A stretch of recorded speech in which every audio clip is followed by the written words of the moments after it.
Puji Tuhan, salam sukacita buat semua teman-teman, dimanapun Anda berada. Kami dengan hati yang penuh dengan sukacita, kembali hadir untuk berbagi kasih, berbagi kehidupan, dan kami berdoa terus buat semua yang menyaksikan acara ini, kiranya kebaikan Tuhan yang sempurna turun dan hadir untuk memberkati semua kita yang ada pada saat ini secara bersama-sama.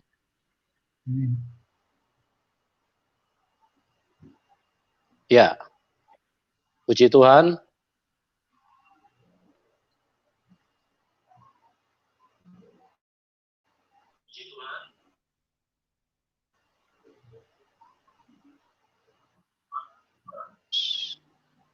Minta maaf ini suaranya lagi feedback. Oke. Kami hadir kembali untuk berbagi kasih bagi semua teman-teman dimanapun Anda berada. Dan kami berdoa semua kita ada di dalam kebaikan Tuhan, ada di dalam anugerah, kemurahan, dan kasih Tuhan, dan sedapat-dapatnya bisa masuk di dalam rencana dan kehendak Tuhan.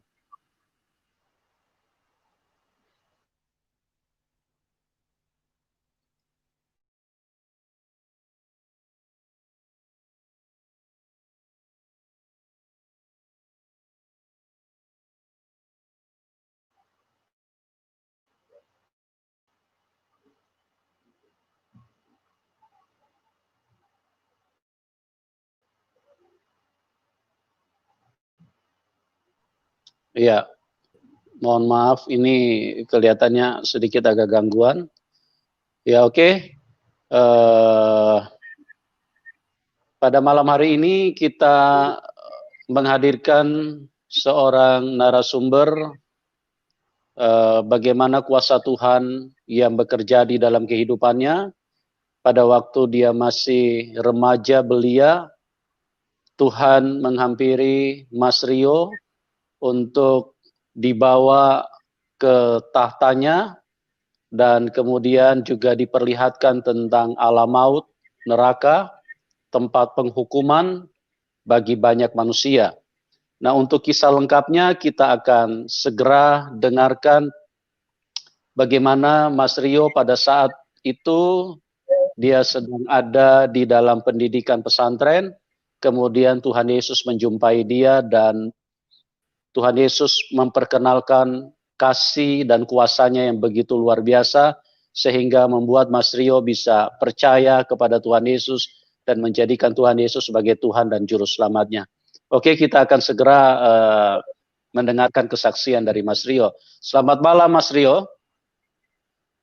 Ya, selamat malam Pak Bapak Pendeta Yusuf. Ya, bagaimana kabarnya? Luar biasa, Tuhan Yesus baik selalu. Amin, puji Tuhan. Ya, ini Mas Rio ini punya kesaksian sangat luar biasa ya. Karena saya dengar saja tadi saya sangat diberkati dan saya juga berterima kasih Mas Rio berkenan bermurah hati untuk mau berbagi kepada teman-teman yang sudah setia dan yang selalu mengikuti channel ini, bagaimana kasih Tuhan yang begitu luar biasa yang diperkenalkan kepada Mas Rio. Dan ini untuk kita pahami supaya kita bisa menyimak sampai dengan selesai kisah dari seorang anak remaja belia yang dibawa Tuhan untuk memperlihatkan neraka dan surga. Oke, Mas Rio, bisa dibagikan kesaksiannya ya, silakan Mas Rio. Ya. Salam semuanya, Bapak Ibu Saudara terkasih dalam nama Tuhan. Terima kasih untuk pada malam hari ini kalau Bapak Ibu Saudara terkasih dalam nama Tuhan bisa mau menunggu kesaksian saya Pak hingga pada malam hari ini boleh tanya. Bapak Ibu sebelum saya bersaksi, mari kita satu dalam doa. Bapak di surga, terima kasih Tuhan Yesus Kristus buat pada malam hari ini yang sangat ajaib, yang sangat mulia, di mana boleh kami berada di sini Tuhan, menyaksikan kebesaran Tuhan, menyaksikan keajaiban Tuhan dalam hidup kami. Ya Bapak, sebentar hamba-Mu memberikan sedikit kesaksian di mana hamba dahulu Tuhan engkau jumpai hamba di satu lautan api yang sangat dalam, lautan api yang tidak ujungnya Tuhan, tapi engkau Allah sendiri, Yesus Kristus yang menyatakan kuasa, menyatakan kasih kepada hamba, yang kepada dahulu saya bukan seorang Kristen, tapi engkau mau menjumpai pribadi Tuhan. Di dalam nama Yesus sampai serahkan kesaksian ini untuk kemuliaan hanya Yesus Kristus saja. Haleluya, haleluya. Amin. Baik, Bapak Amin. Ibu, perkenalkan, nama saya adalah Rio Firmansyah. Saya lahir dan dibesarkan dari Jakarta. Dan papa saya asli dari suku Minangkabau, yaitu Kota Padang. Dan mama saya asli daripada Palembang, Sumatera Selatan.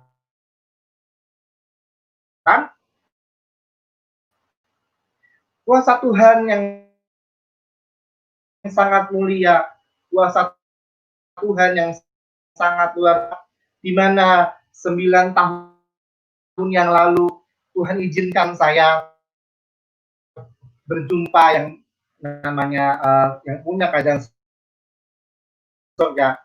Yang kita ketahui di mana dahulu saya bukan seorang Kristen, Bapak Ibu, sejak lahir sampai besar, sampai seumur saya 12 tahun, dan tetapi bagi Tuhan tiada yang mustahil, di mana waktu itu saya berjumpa langsung yang punya surga pada tahun 2011 bulan Juni, dan tepatnya Juru Selamat.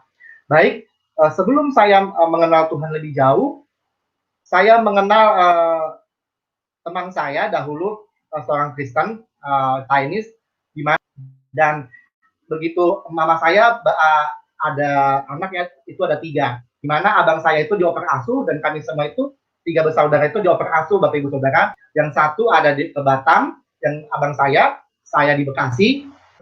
Ketika mama saya sudah menjadi single parent, yang ditinggalkan oleh bapak saya, semua anak-anaknya dioper asuh. Demikian juga pada waktu itu kelas 3 SD, saya sekolah di Bekasi waktu itu SD-nya, dan saya sejak kecil saya sudah didoktrin harus benci Kristen. Saya dahulu, Bapak Ibu Saudara, saya tidak pernah mengetahui sedikit pun tentang yang namanya Kristen, tetapi yang diajarkan, yang didoktrin, saya harus membenci yang namanya Kristen. Apalagi terlebih-lebih saya ketemu yang namanya Injil. Ini dulu, kitab ini dulu saya injak-injak, tetapi kuasa Tuhan yang amat ajaib, kuasa Tuhan yang amat sangat luar biasa, saya berjumpa oleh Tuhan Yesus Kristus secara langsung ke surga dan neraka. Dan pada waktu itu saya mempunyai teman sebangku saya kelas 3 SD, namanya Riandri Antonius. Semoga teman saya waktu SD namanya Riandri Antonius bisa menonton tayangan ini dan saya bisa ketemu oleh beliau, karena saya punya teman itu, saya sangat benci dia. Dia punya Alkitab, saya robek-robek, dan sebelum itu saya melihat ada satu sosok bapak-bapak, mengapa setiap pagi dia mengantar anaknya ke sekolah, setelah anaknya masuk sekolah, dia selalu membaca yang namanya Alkitab, ini Injil. Setiap hari dia baca, dari mana-mana dia baca setiap hari, sampai saya perhatikan tuh lama sekali dia baca. Dan akhirnya saya berkata seperti ini orang tiap hari baca apa ya? Atau dia baca komik, atau baca apa? Saya nggak ngerti itu baca apa. Dan akhirnya saya ketemu teman saya lagi, kebetulan di dalam tasnya dia ada Alkitab seperti ini, tapi dia dulu kecil warna hitam. Saya buka Alkitab itu dan saya nggak mau baca, saya nggak ngerti, tapi di situ ada namanya Yesus Kristus bacanya. Serontak saya berpikir di pikiran saya seperti ini. Apakah waktu itu teman saya ini bukan seorang Islam? Gitu. Nah, saya berpikir ini seorang Kristen, berarti kalau orang Kristen saya harus benci dong. Soalnya nggak ada lagi agama selain Islam di muka bumi yang bisa diberi oleh Tuhan waktu saya dulu. Saya benci, saya kira setiap hari saya benci dia, saya marahi dia, uang yang saya palakin, dia punya Alkitab, saya robek-robek, saya injak-injak, saya bakar semuanya, dan akhirnya saya buang. Tetapi teman saya dan orang tuanya ini tidak marah, Bapak Ibu Saudara, melainkan dia mendoakan saya dari jauh dari rumahnya. Dan akhirnya dia tuh punya sepupu ya Bapak Ibu Saudara. Dia punya sepupu itu kira-kira dia orangnya kurang-kurang gitulah. Istilahnya dia kurang-kurang. Setiap hari memang kita itu main waktu itu.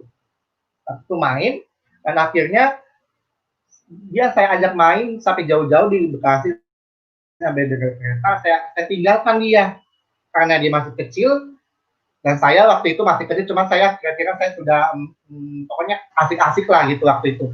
Akhirnya saya kasih tinggal, nyasarlah dia di kota Bekasi pada waktu itu. Nggak lama kemudian, beberapa hari kemudian bapaknya itu datang ke rumah paman saya di Bekasi dan mereka mengatakan, anak saya ini kemana? Anak ini saya kemana? Saya bilang saya nggak tahu. Padahal hati saya anak ini saya yang ajak dia nyasar. Sampai saya paling benci yang namanya orang Kristen. Dan akhirnya berjalanlah waktu, di mana saya nggak betah di rumah paman saya karena saya seorang pemberontak. Saya nggak mau karena saya disuruh tinggalkan oleh bapak saya karena saya anak nomor 2 yang paling disayang oleh bapak saya. Saya mau minta apa aja mainan ini, saya mau ke sini, saya mau ke situ, selalu dituruti.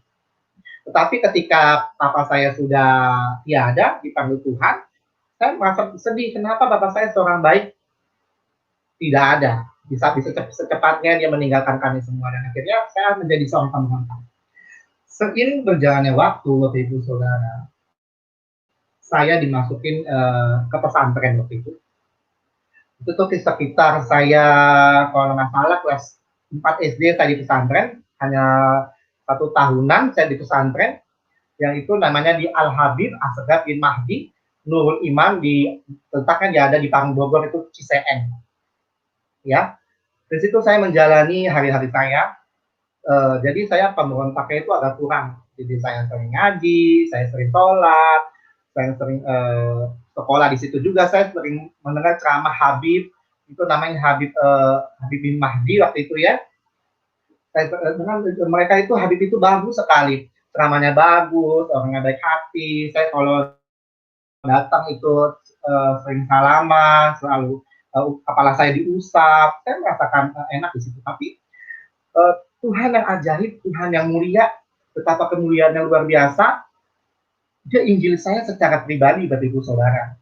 Di mana pada tahun 2011, bulan Juni, sekitar saya kelas mau lulus SD waktu itu, atau 4, 5, waktu itu kan 5, 6. Setelah saya di pesantren itu, saya diinjili yang namanya Tuhan Yesus Kristus. Padahal pada waktu itu, saya nggak ngerti apa sih itu Tuhan Yesus Kristus, masa dia bisa datang atau gimana. Dan hari itu ketika saya libur di pesantren, saya main, Bapak Ibu Saudara. Kalau anak-anak zaman dulu pasti tahu lah, sampai sekarang main warnet, game online, Point Blank, Iodine, pasti yang nonton ini, kalau saya ngomong seperti ini, pasti saudara-saudara bakal tahu apa yang saya mainkan. Sehingga setiap hari saya main, karena itu libur saya asik, saya main sampai pagi, saya tidak ingat waktu, saya dari pemain game, saya selalu menunaikan namanya sholat subuh, Zohor, Asar, Maghrib, Isya, sholat duha pun dan tahajud itu saya tidak pernah tinggalkan. Atau Mas Rio sebentar, Mas Rio. Iya. Mas Rio sebentar, sorry. Mas Rio ini pakai laptop apa handphone, Mas Rio? Pakai laptop, Pak. Halo? Ya, bisa halo, diganti Pak, pakai handphone nggak? Kita soalnya laptop kelihatannya jelas ya. Kayaknya kalau coba pakai handphone bisa nggak, Mas Rio? Ini jelas sih. Cuma kadang-kadang dia agak ini suaranya, agak apa namanya? Iya gitu. Tapi di sini bagus, Pak. Ya, sebentar. Jadi gimana? Ya, sebentar teman-teman yang menyaksikan acara, sebentar Mas Rio. Teman-teman yang menyaksikan acara ini tolong di komen ya kalau suaranya kurang jelas, jadi nanti bisa diganti ini pakai handphone aja. Ya. Jadi sebentar Mas Rio. Coba. Ya, suaranya mendengung Mas Rio, bisa pakai handphone aja kali ya. Oke. Bentar ini, ya.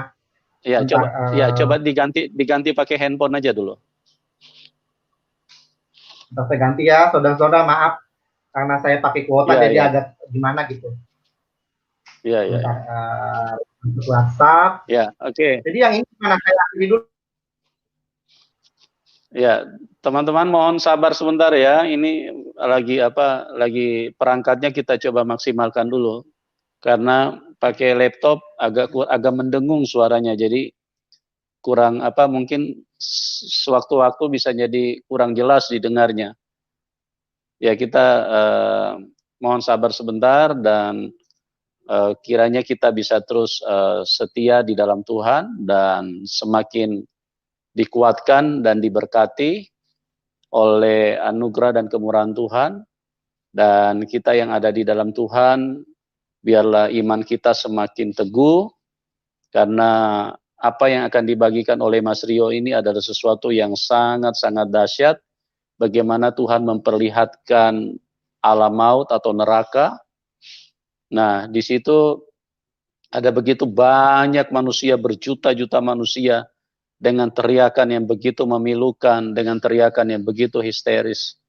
Oleh sebab itu, saya merasa sangat penting untuk menghadirkan kesaksian ini, supaya kita sebagai umat Tuhan benar-benar bisa mempersiapkan diri dengan sungguh-sungguh.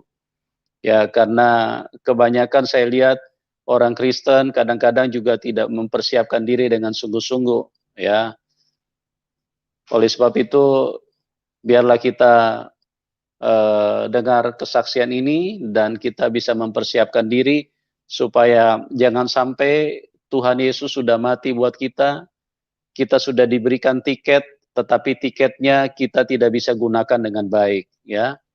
Kita harus benar-benar melihat kasih karunia Tuhan itu sebagai ucapan terima kasih, dan kalau orang yang berterima kasih artinya dia benar-benar hidup bersungguh-sungguh kepada yang telah memberikan kebaikan kepada dia, ya. Banyak orang Kristen yang merasa kalau sudah Kristen nggak apa-apa berbuat dosa sekali-sekali, ya, atau dosa kecil.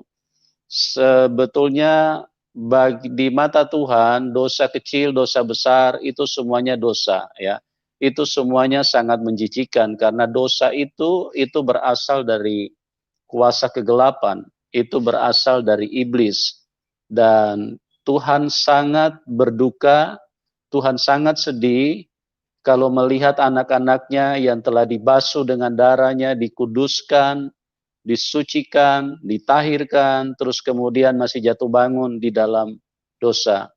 Nah, kesaksian daripada Mas Rio ini sangat penting buat kita untuk kita tidak terlalu berbangga diri dengan kekristenan, tapi kita berbangga diri karena kita memang benar-benar menjadi orang Kristen, artinya menjadi pengikut Kristus.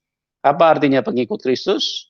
Artinya mengikuti semua langkah, semua cara yang pernah ditunjukkan oleh Tuhan Yesus. Ya, bagaimana Tuhan Yesus berkomunikasi, berkata-kata, itu kita harus ikuti semua. Ya. Jadi firman yang diucapkan Tuhan itu harus hidup di dalam kita. Bukan hanya sekedar kita menjadi pengikut Tuhan Yesus karena kita punya orang tua, atau bukan sekedar kita menjadi pengikut Kristus karena kita lagi butuh pertolongan dari Tuhan, bukan, ya. Kita harus benar-benar menjadi pengikut Kristus yang sungguh-sungguh. Ya, Mas Rio. Iya, halo. Iya, halo. Ya, bisa dengar? Bentar, ini yang kurang. Halo. Ya, halo Pak. Ya, bisa dengar nggak Mas Rio? Bisa dengar Pak. Oke. Kalau bisa dengar, ya silakan. Baik teman-teman, kita akan segera lanjutkan kesaksian dari Mas Rio. Mohon maaf tadi kalau agak sedikit mendengung atau mungkin kurang jelas terdengarnya, ya. Jadi bisa dilanjutkan Mas Rio, silakan. Bentar, oke. Bentar. Tapi ini suara sudah oke ya? Sudah. Bapak Ibu.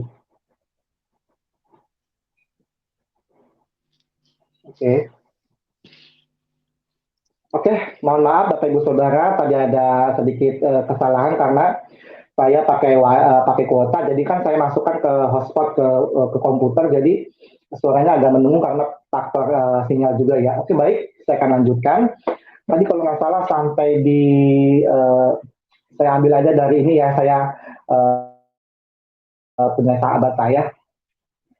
Oke, waktu itu saya punya sahabat namanya Riyadi Antonius, yang bisa Bapak Ibu saksikan tadi, di mana pada waktu itu saya nggak ngerti, maksudnya seperti ini, saya harus, keluarga saya harus mendoktrin saya tidak percaya yang namanya orang Kristen atau bagaimana, tetapi semuanya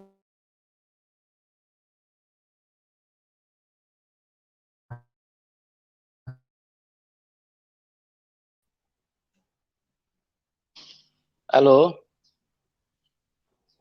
Mas Rio. Halo. Halo. Suaranya hilang, Mas Rio. Mohon maaf, tadi kalau pakai handphone pasti ada yang telepon. Ya, mohon maaf Bapak Ibu Oh, Saudara. begitu. Ya, saya lanjutkan. Iya, iya, iya. Tadi di mana Oke. sepupunya teman-teman saya itu, orang ada kurang-kurang, dan saya ambil, saya ajak dia main sampai dia tersesat, dan orang tua itu datang kepada rumah paman saya, dan dia berkata kepada paman saya, kemana anak saya kemarin main sama Rio. Dan akhirnya saya berkata seperti ini, saya nggak ngerti, saya nggak tahu anak si itu kemana. Padahal saya sendiri yang iseng kepada dia. Dan akhirnya dan dia pergi. Mungkin yang saya bisa tangkap yaitu bapak itu berdoa bagi saya. Dan akhirnya waktu demi waktu berlanjut, hari demi hari berlanjut, saya nggak betah di dalam di rumah paman saya, dan akhirnya pada waktu itu mama saya jemput pas di Bekasi, dan akhirnya saya ada dimasukkan di pesantren waktu itu. Padahal saya waktu di rumah mama saya sih nggak terlalu lama, mungkin waktu itu hanya 1 bulan. Tetapi saya dimasukkan pesantren di Parung Bogor, dan akhirnya saya menjalani, saya sholat, saya ikut dari subuh, dari zuhur, maghrib, sampai 5 waktu ya Bapak Ibu Saudara. Saya selalu mendengar kata-kata guru ngaji saya mendengar habaib saya bercerita, tetapi bagi Tuhan tiada yang mustahil, di mana Tuhan sendiri yang menyatakan jelas pada hidup saya. Jadi pada waktu itu tahun 2011 bulan Juni, saya dijumpakan yang mempunyai kerajaan surga, yaitu Tuhan Yesus Kristus sendiri. Padahal pada waktu itu saya nggak tahu itu Yesus Kristus, tapi saya yang tahu itu hanyalah berjubah putih, luar biasa, karena sinar kemuliaan yang sangat luar biasa. Dan tiba-tiba waktu itu kan saya ceritakan tadi, saya bermain game online ya Bapak Ibu Saudara, sampai saya pulang pagi, tapi saya tidak pernah lupa dengan kewajiban saya sebagai orang Muslim, yaitu sholat 5 waktu. Sampai tahun sholat sunnah pun saya akan jalani, selalu saya jalani gitu. Dan akhirnya di situ saya jalani semuanya. Tiba-tiba ketika saya pulang dari rumah game online itu sekitar jam 1 malam ya, jam 1 malam 2011, tiba-tiba pas saya sudah membersihkan diri saya sudah mengganti baju saya, tiba-tiba tuh ada rumah saya tuh semuanya terang benderang, terang gitu. Jadi saya nggak ngerti ini terang dari mana, ini berasal dari mana, seperti saya kebingungan gitu. Dan akhirnya saya lihat lagi, tiba-tiba 3 sosok itu datang menghampiri, rambutnya panjang sampai sebahu sini Bapak Ibu Saudara, dia agak pirang rambutnya, dan badannya agak besar itu ya, besar tinggi. Tapi tiga-tiga saya melihat mereka terbang tidak pakai sayap, tapi yang tuan kiri dan kanan itu dia pakai sayap, dia jalan menghadap ke saya, ke tempat tidur saya. Terus tuan yang tadi yang saya lihat di tengah-tengah itu, dari ujung kepala, ujung kaki, bersinar semua, tubuhnya penuh dengan kemuliaan, tubuhnya yang sangat luar biasa, dan ada suara seperti ini, dan Tuhan itu menghampiri kasur saya, tempat tidur saya, mengatakan begini, Rio, ikutilah aku. Sontak kan saya kan tiba-tiba kan dalam hati saya, ini siapa? Padahal saya tuh baru mau tidur, sekitar 10 menitan saya sudah tidur, tetapi tiba-tiba ada orang yang tiba-tiba tuh bersinar begitu, luar biasa. Padahal saya sudah doa mau tidur, saya sudah sholat waktu itu, sholat Isya, tapi kok kok tiba-tiba ada itu? Saya tidak tidak mengerti Bapak Ibu Saudara. Dan akhirnya di situ saya lihat lagi malaikat itu menghadap ke saya dan akhirnya suara itu sampai ketiga kali. Rio, ikutilah aku. Saya menangis Bapak Ibu Saudara. Saya nggak kuat lihat kenapa ada waktu itu ada dia. Tapi saya lihat tangannya di sebelah kanan dan kiri berlubang. Saya nggak ngerti itu tuh siapa. Saya nggak ngerti itu siapa. Dan akhirnya tiba-tiba roh saya keluar dari jiwa saya, dari tubuh saya. Percis Bapak Ibu Saudara, saya melihat tubuh saya sedang tertidur berbaring di tempat tidur. Dari situ saya makin ketakutan. Saya seperti bilang seperti ini. Ya Allah, ya Rasulullah, apakah saya sudah mau mati? Saya makin menangis, saya makin ketakutan. Kenapa? Bisa tiba-tiba saya melihat tubuh saya sedang tertidur di tempat itu. Dan akhirnya saya keluar dari tubuh saya melihat sekeliling rumah saya di penjuru bumi ini semuanya bersinar. Nah, tetapi dari sinar itu ada juga sinar berapi-api. Saya nggak ngerti itu apa. Tapi kok saya memang takut, tapi kok dalam hati saya, dalam pikiran saya waktu itu, kok saya nggak merasa kesakitan, saya nggak merasa apa. Tetapi yang saya rasakan adalah cuman ketakutan aja yang waktu saya digandeng oleh Tuhan yang mengajak saya. Pada waktu itu saya nggak tahu itu siapa, yang saya tahu itu hanya Tuhan yang berjubah putih yang sangat luar biasa. Dan akhirnya ketakutan saya itu hilang, agak berhilang sedikit demi sedikit. Dan akhirnya Bapak Ibu Saudara, saya sampai yang namanya alam roh. Jadi roh saya itu tiba-tiba keluar dari tubuh saya keluar dari tubuh saya keluar dari bumi ini, tiba-tiba saya melihat alam roh itu seperti cahaya kilat. Ya, cahaya kilat yang sangat luar biasa. Di alam roh itu saya merasakan sukacita, saya merasakan kesejukan dalam hati saya, tapi di pikiran saya masih menghantui, ini siapa? Ini saya bagaimana gitu, sampai orang linglung, seperti orang bingung. Ya Bapak Ibu. Dan akhirnya saya diperlihatkan di suatu tempat di mana saya melihat surga dan neraka. Dan pada waktu itu saya nggak ngerti itu apa, maupun surga maupun neraka saya nggak ngerti. Yang saya tahu pada waktu itu saya melihat di sebelah kanan saya istana yang begitu luar biasa, istana yang memiliki 12 pintu. Ya Bapak Ibu, memiliki 12 pintu, tetapi di 12 pintu itu, kalau nggak salah, kalau di Alkitab itu ada di Wahyu pasal yang ke-21. Nah, di 12 pintu itu saya melihat cahaya terang benderang. Saya nggak kuat lihatnya itu, saya lemas saya lihatnya. Nah, akhirnya saya lihat batu-batu permata, mengkilap sekali. Dia sangat-sangat mulia. Kalau saya saya lihat lagi betapa mulianya, saya bisa sampai sekarang saya bisa mengalami perjumpaan kepada Tuhan Yesus secara langsung. Dan akhirnya ada suara seperti ini, Rio, cepatlah sebelum waktumu habis. Tapi suara itu, Bapak Ibu Saudara, suara itu sangat lembut sekali.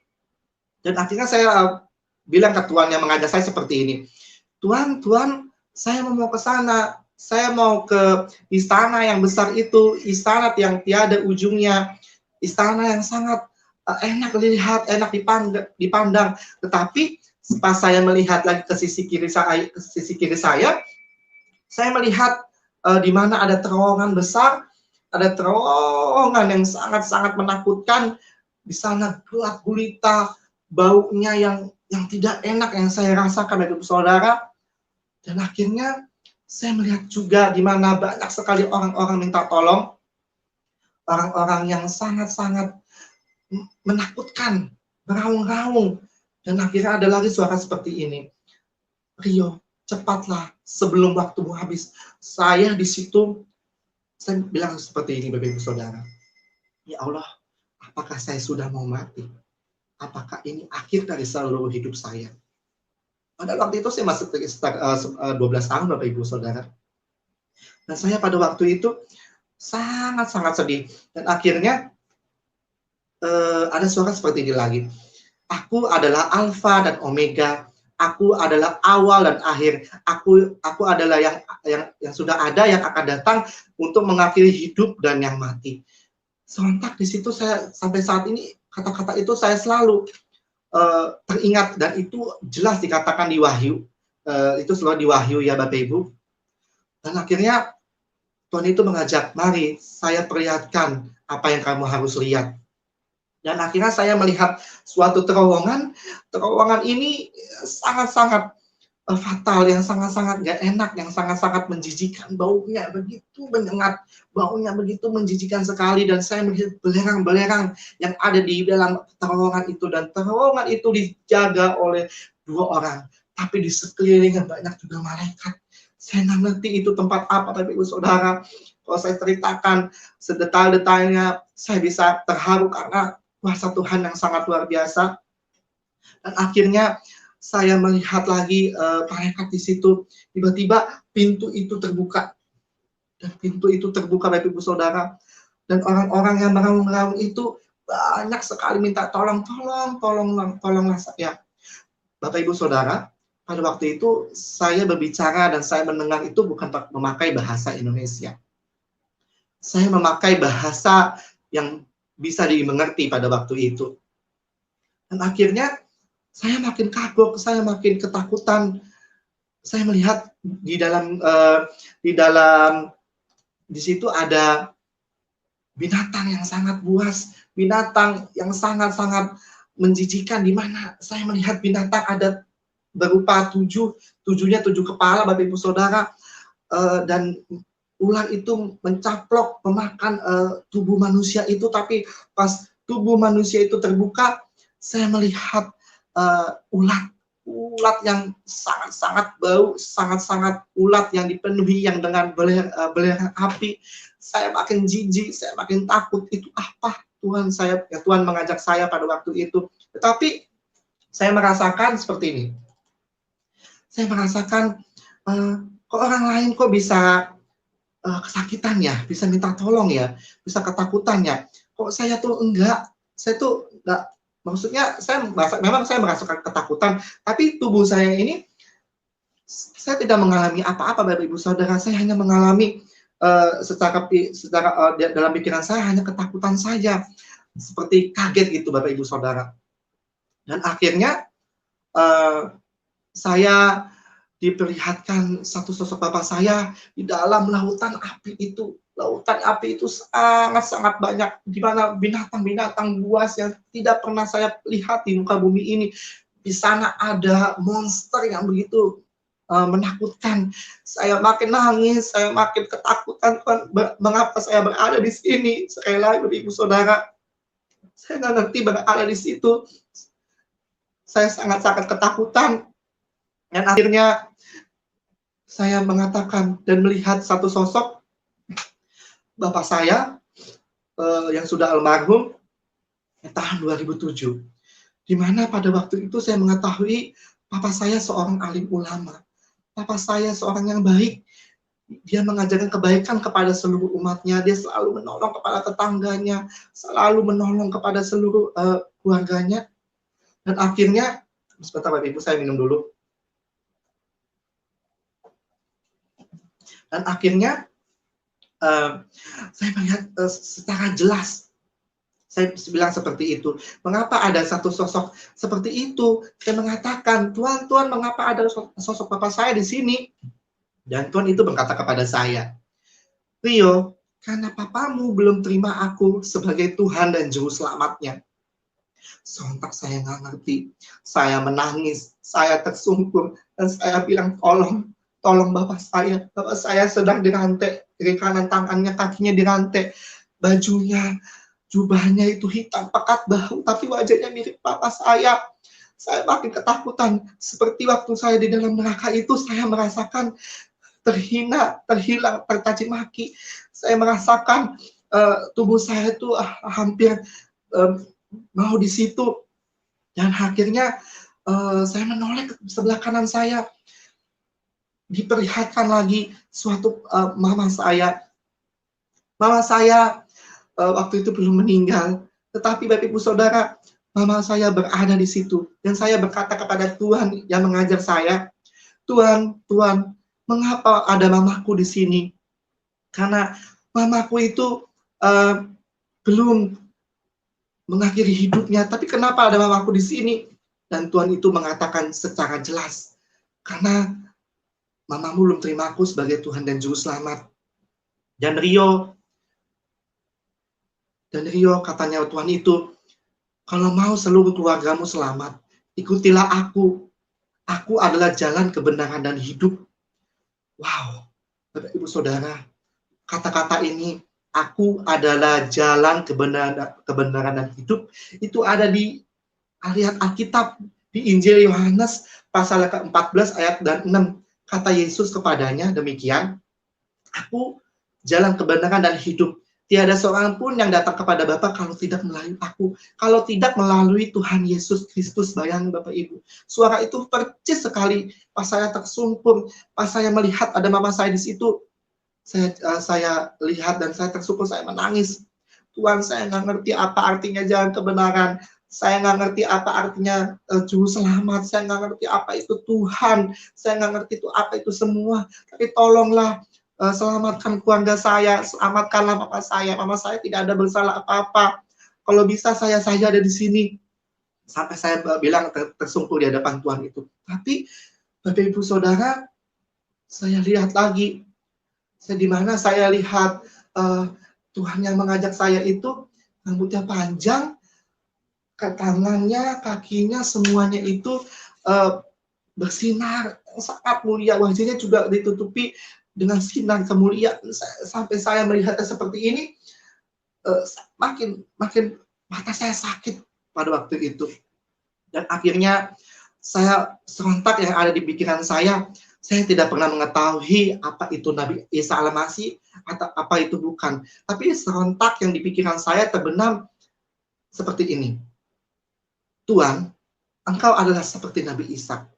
Nabi Isa yang tidak pernah Nabi Isa yang tidak pernah akan mati itu. Nabi Isa akan menyelamatkan seluruh umatnya pada waktu Engkau akan datang lagi ke bumi ini. Dan Nabi Isa itu tidak pernah mati.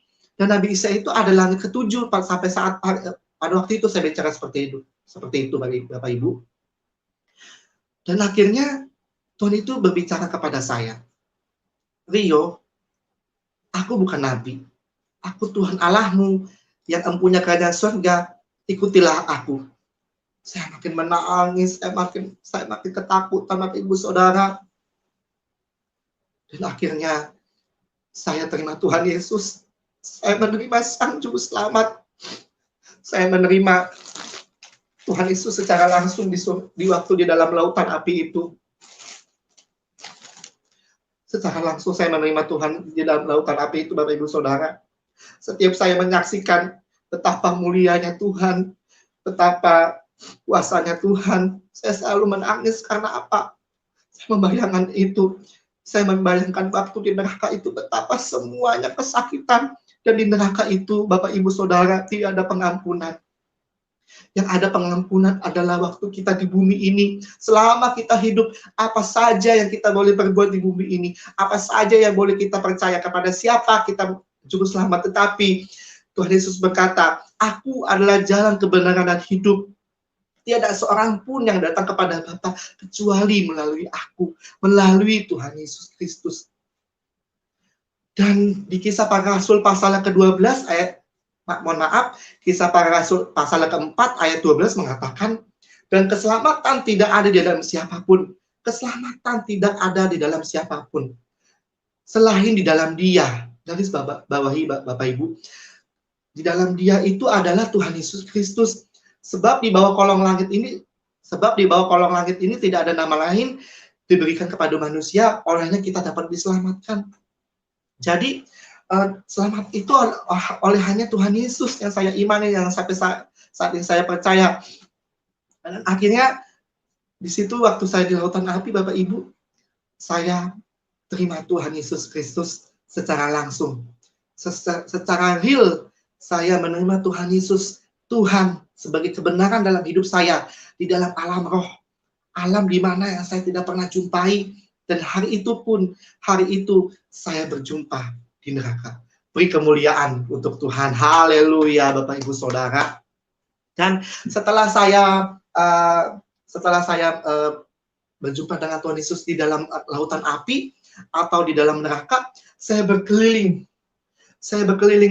lautan api itu. Lautan api itu sangat-sangat, wah, kalau Bapak Ibu Saudara bisa bayangi, neraka itu panas sekali, lautannya api itu berelang maksudnya. Ada ulat-ulat, ada seluruh ular-ular, sampai baunya itu sangat-sangat menjijikkan. Tapi baunya yang sangat menjijikkan itu tidak bisa membuat saya pingsan. Dan akhirnya saya melihat ribuan orang, bahkan jutaan orang di dalam masukan satu tempayan. Jadi orang itu digonjang-ganjikan, Bapak Ibu, digoyang ke kanan, ke kiri, dan ditumpahkan di atas langit, sampai ke bawah gunung, sampai ke dalam jurang maut. Saya sangat tidak tahu apa itu. Dan akhirnya Tuhan itu mengatakan kepada saya, lihatlah betapa banyak umatku yang mengakhiri hidupnya di sini. Tetapi bukan karena aku, mereka semua mau di sini. Tetapi karena upah dosa adalah maut. Jadi Tuhan Yesus Kristus, Bapak Ibu Saudara,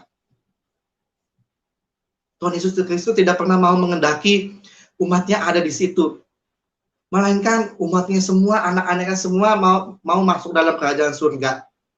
Tetapi sekali lagi saya berkata, upah dosa adalah maut.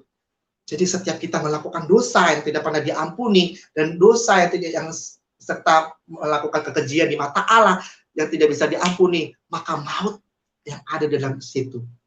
Dan akhirnya saya keluar dari situ. Saya agak lama di situ, sekitar kalau saya bisa perhitungkan 3 jam atau 2 jam pada waktu itu. Dimulai dari jam 1 malam sekali waktu itu. Akhirnya bapak saya itu hilang. Mama saya hilang ketika saya sudah menerima Tuhan Yesus Kristus sebagai Tuhan dan Juru Selamat. Dan ia akan berjanji, ia akan menyelamatkan seluruh keluarga saya, terutama mama saya. Dan akhirnya ketika saya sudah tidak berada di dalam neraka atau lautan api itu, tiba-tiba saya itu keluar dari tempat itu. Dan akhirnya saya secepat kilat Bapak Ibu Saudara, saya keluar dari situ. Dan akhirnya Tuhan yang mengajak saya tidak ada pada waktu itu. Tuhan yang mengajak saya itu hilang tiba-tiba. Dan akhirnya saya diperlihatkan suatu 12 pintu kerajaan surga, di mana 12 itu sungguh ajaib, sungguh mulia. Dan kita suatu saat nanti, kalau Bapak Ibu Saudara kasih dalam nama Tuhan, boleh setia sampai garis akhir. Artinya sampai Bapak Ibu meninggal dalam kemuliaan Tuhan, meninggalkan dunia ini dalam pertandingan akhir, Bapak Ibu Saudara, pasti Bapak Ibu Saudara dijaminkan keselamatan itu masuk ke dalam surga. Tetapi kita harus mengerjakan kebenaran Tuhan setiap hari. Dan akhirnya saya bicara seperti ini, Tuhan, saya mau masuk ke tempat itu, tolong bukakan bagi saya. Dan suara itu berkata lagi kepada saya, tidak bisa, Nak, bajumu sangat kotor, bajumu tidak layak untuk masuk ke tempat ini, masuk yang namanya pintu kerajaan surga. Dan akhirnya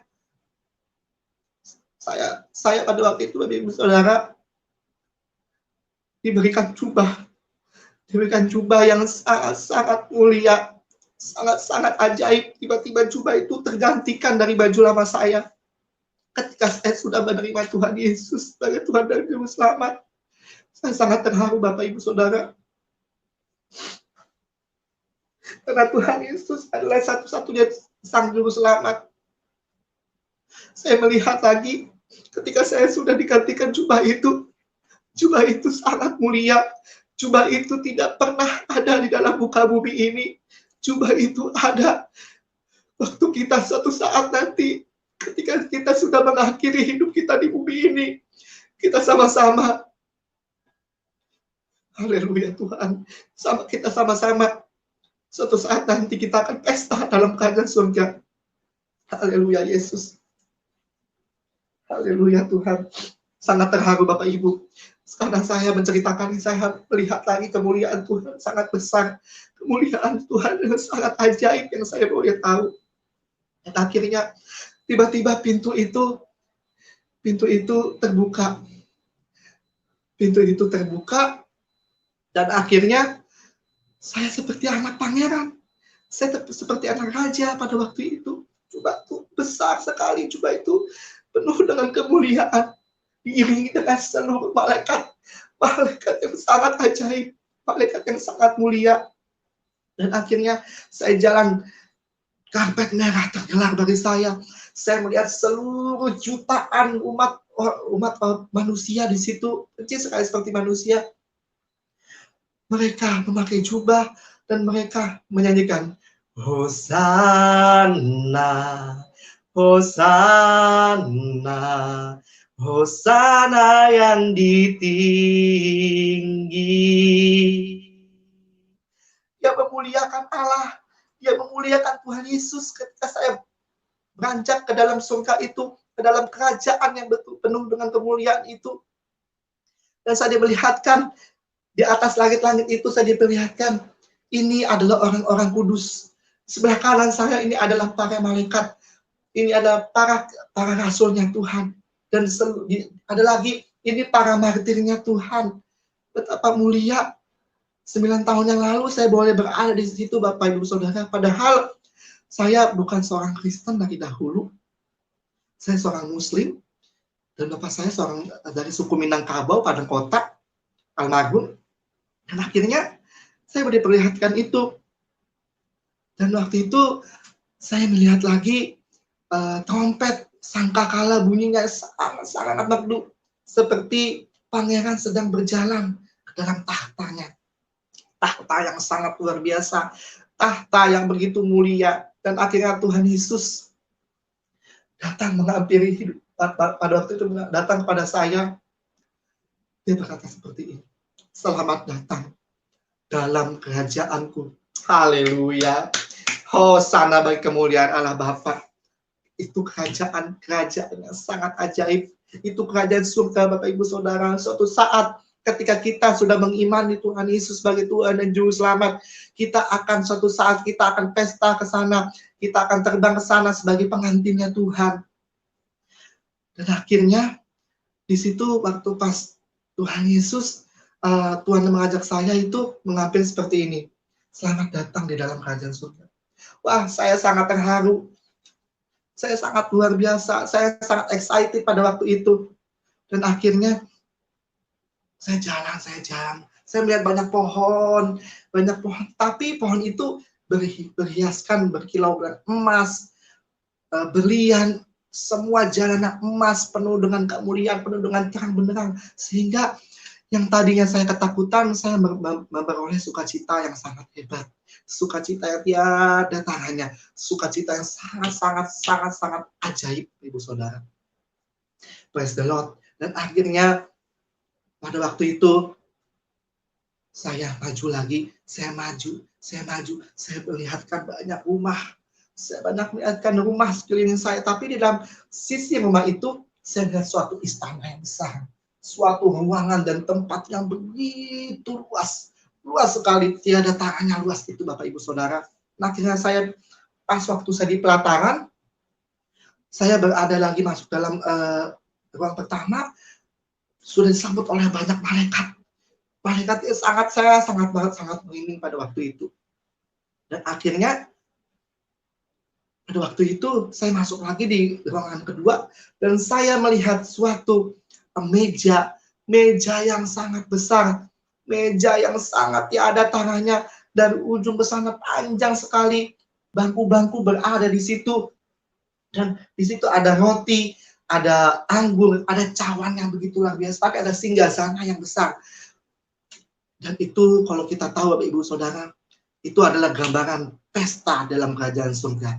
Dan Tuhan itu berkata kepada saya, Rio, nak, suatu saat nanti kita akan pesta di sini bersama dengan aku, bersama seluruh dengan umat-umatku, kita akan merayakan kemenangan, keagungan, kejayaan. Di sini tempatnya kita akan merayakan. Dan akhirnya saya sangat kagum, saya sangat terharu pada waktu itu Bapak Ibu Saudara. Dan akhirnya lagi saya jalan lagi. Saya melihatkan sesuatu lagi. Itu adalah seluruh malaikat-malaikat Allah. Itu adalah seluruhnya umat-umat yang mau memuji nama Tuhan. Lagi-lagi saya mendengarkan Hosana, Hosana, Hosana yang ditinggi. Benar-benar ada Bapak Ibu Saudara suara itu. Semuanya memuji nama Tuhan. Semuanya sangat-sangat ajaib. Semuanya berpakaian putih, kilauan dengan emas, dengan berlian, batu-batu sangat mulia. Dan di situ saya diperlihatkan tahta. Tahta itu adalah ditempati oleh Tuhan Yesus Kristus. Dan akhirnya saya melihat suatu sosok, itu perempuan, dan dia mengatakan kepada saya, Rio, aku adalah Maria. Aku adalah Maria. Aku adalah Maria. Dan akhirnya pada waktu itu saya sangat tersenyum melihat satu sosok perempuan itu. Dan dia mengatakan dia Maria. Dia berkerudung, rambutnya dimasukin dalam kerudung, dan berjubah putih. Tapi dia tidak mengatakan apa-apa. Dia di sampingnya Tuhan Yesus pada waktu itu. Dan akhirnya singkat ceritanya Bapak Ibu Saudara, saya pada waktu itu saya jalan lagi yang namanya tahta kemuliaan, singgasana yang sangat-sangat mewah, bermahkotakan. Dan pada waktu itu saya melihat mahkota itu sangat mulia, sangat yang saya mau pegang pada waktu itu Bapak Ibu Saudara. Dan akhirnya saya berkata seperti ini, Tuhan, kalau Engkau benar-benar Tuhan dan Juru Selamat saya akan mengikuti Engkau apapun itu. Saya akan menyerahkan seluruh tubuh saya menyerahkan seluruh hidup saya untuk menemani Engkau. Saya akan terus jalan bersama Engkau Tuhan, kalau Engkau benar-benar Tuhan dan Juru Selamat saya. Dan akhirnya Tuhan itu mengatakan kepada saya, Rio, kamu tahu usah takut. Suatu saat nanti kamu akan dikucilkan, kamu akan dihina, kamu akan dicaci maki, kamu akan diusir dari keluargamu. Tapi kamu jangan pernah takut. Aku sendiri adalah Allah yang sangat menyertai kamu. Allah yang akan membimbing kamu. Aku adalah Juru Selamat yang mau meneguhkan kamu. Kamu adalah anakku. Sontak saya sangat menangis. Tuhan, saya mau berada di sini. Saya tidak mau kemana-mana. Tidak, Nak. Rio, waktunya kamu akan pulang ke bumi untuk menyaksikan apa yang kamu pernah alami di sini. Kamu harus menceritakan kepada seluruh orang-orang bahwa kamu pernah melihat secara real. Saya ajak ke sini. Dan akhirnya pada waktu itu Bapak Ibu Saudara, saya dipeluk oleh Tuhan Yesus. Itu pertama kali pelukan yang saya rasakan sangat indah. Ketika hidup kesendirian saya bisa memeluk Tuhan. Saya bisa bertahan dalam iman saya. Saya dicium pipi kanan dan kiri saya itu sungguh-sungguh tiada nilainya. Karena saya bertemu face to face, berjumpa langsung dalam kematian saya. Saya seperti mati suri 5 jam. Dan akhirnya ketika itu juga tubuh roh saya dari atas sana masuk dalam tubuh saya. Pas banget jam 5 pagi saya baru bangun.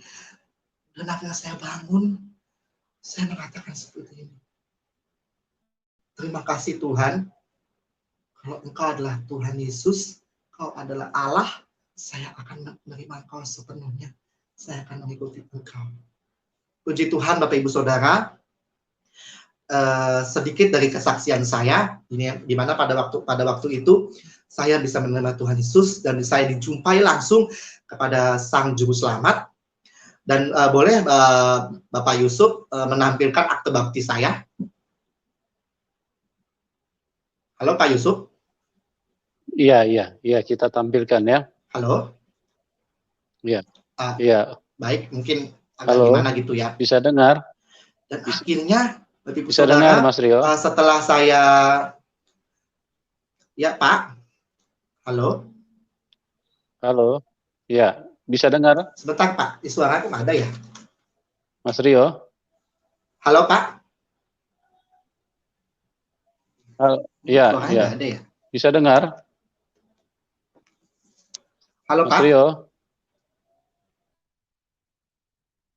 Ya, saya dengar, Halo. Mas Rio. Bisa dengar saya nggak? Sebentar Pak. Ini ada. Apa?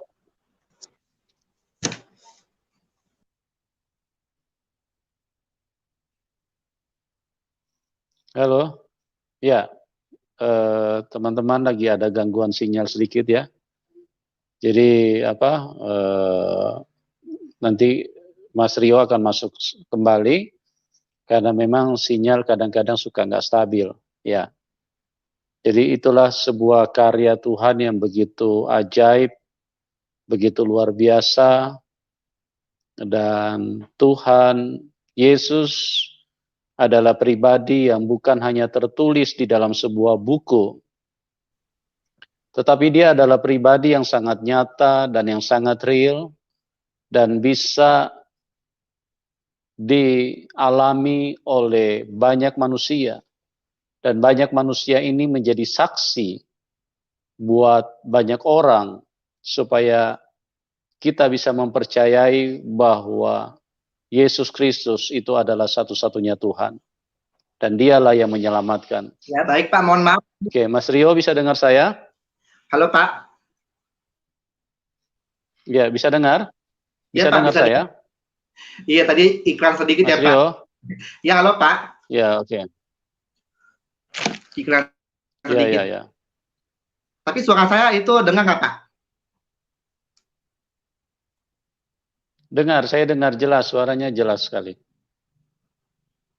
Oke, siap Pak. Halo? Ya halo. Ya, itu surat baptisannya kami sudah tampilkan di layar ya. Nah, Surat Bapak Ibu, baptisannya Mas Rio. saya Dibaptis tahun. baik Bapak Ibu, ini saya boleh saksikan di mana Halo? kalau kita lihat Ya.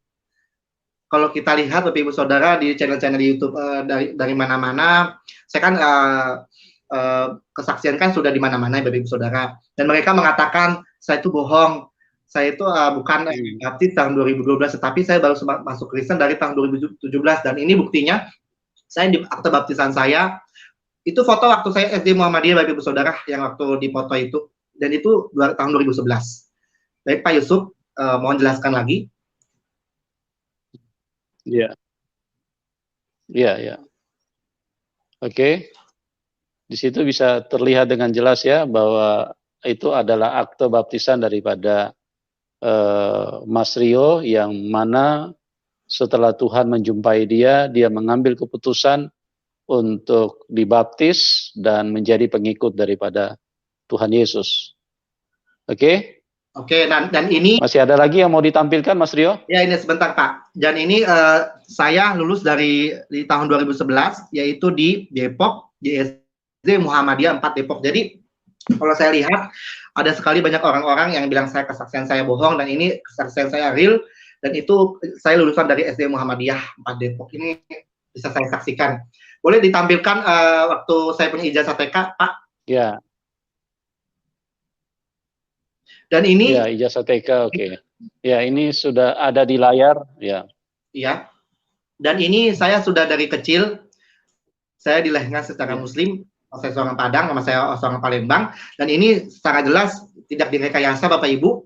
Ini adalah dari ijazah TK ya, TK Islam Bapak Ibu Saudara, dari Jakarta Selatan. Saya dulu di Jakarta, ini aslinya, tidak di Karang-Karang Bapak Ibu, benar-benar dari Muslim. Dan ini sertifikat saya manasik haji dulu. Oke. Pak. Oke, saya akan lanjutkan setelah saya mengikut Tuhan. Bagaimana saya akan jelaskan, uh, sudah saya mengikuti Tuhan, bagaimana sampai saya 9 tahun ini hanya suatu kemuliaan, Pak. Saya akan jelaskan lagi ya, Pak. Oke. Ya, Ibu saudara silakan. kasih dalam nama Tuhan, terima kasih kalau sampai boleh tetap setia di jamnya 1 jam. Kalau boleh tadi ada iklan-iklan sedikit, mohon maaf ya Bapak Ibu, mungkin karena sinyal atau suara-suara yang agak mendengung, atau karena tadi ada telepon masuk juga. Jadi saya mohon dimengerti, mohon dipahami bahwa saya pakai handphone, jadi agak ada terkendala sedikit saja. Anggap saja itu iklan. Baik.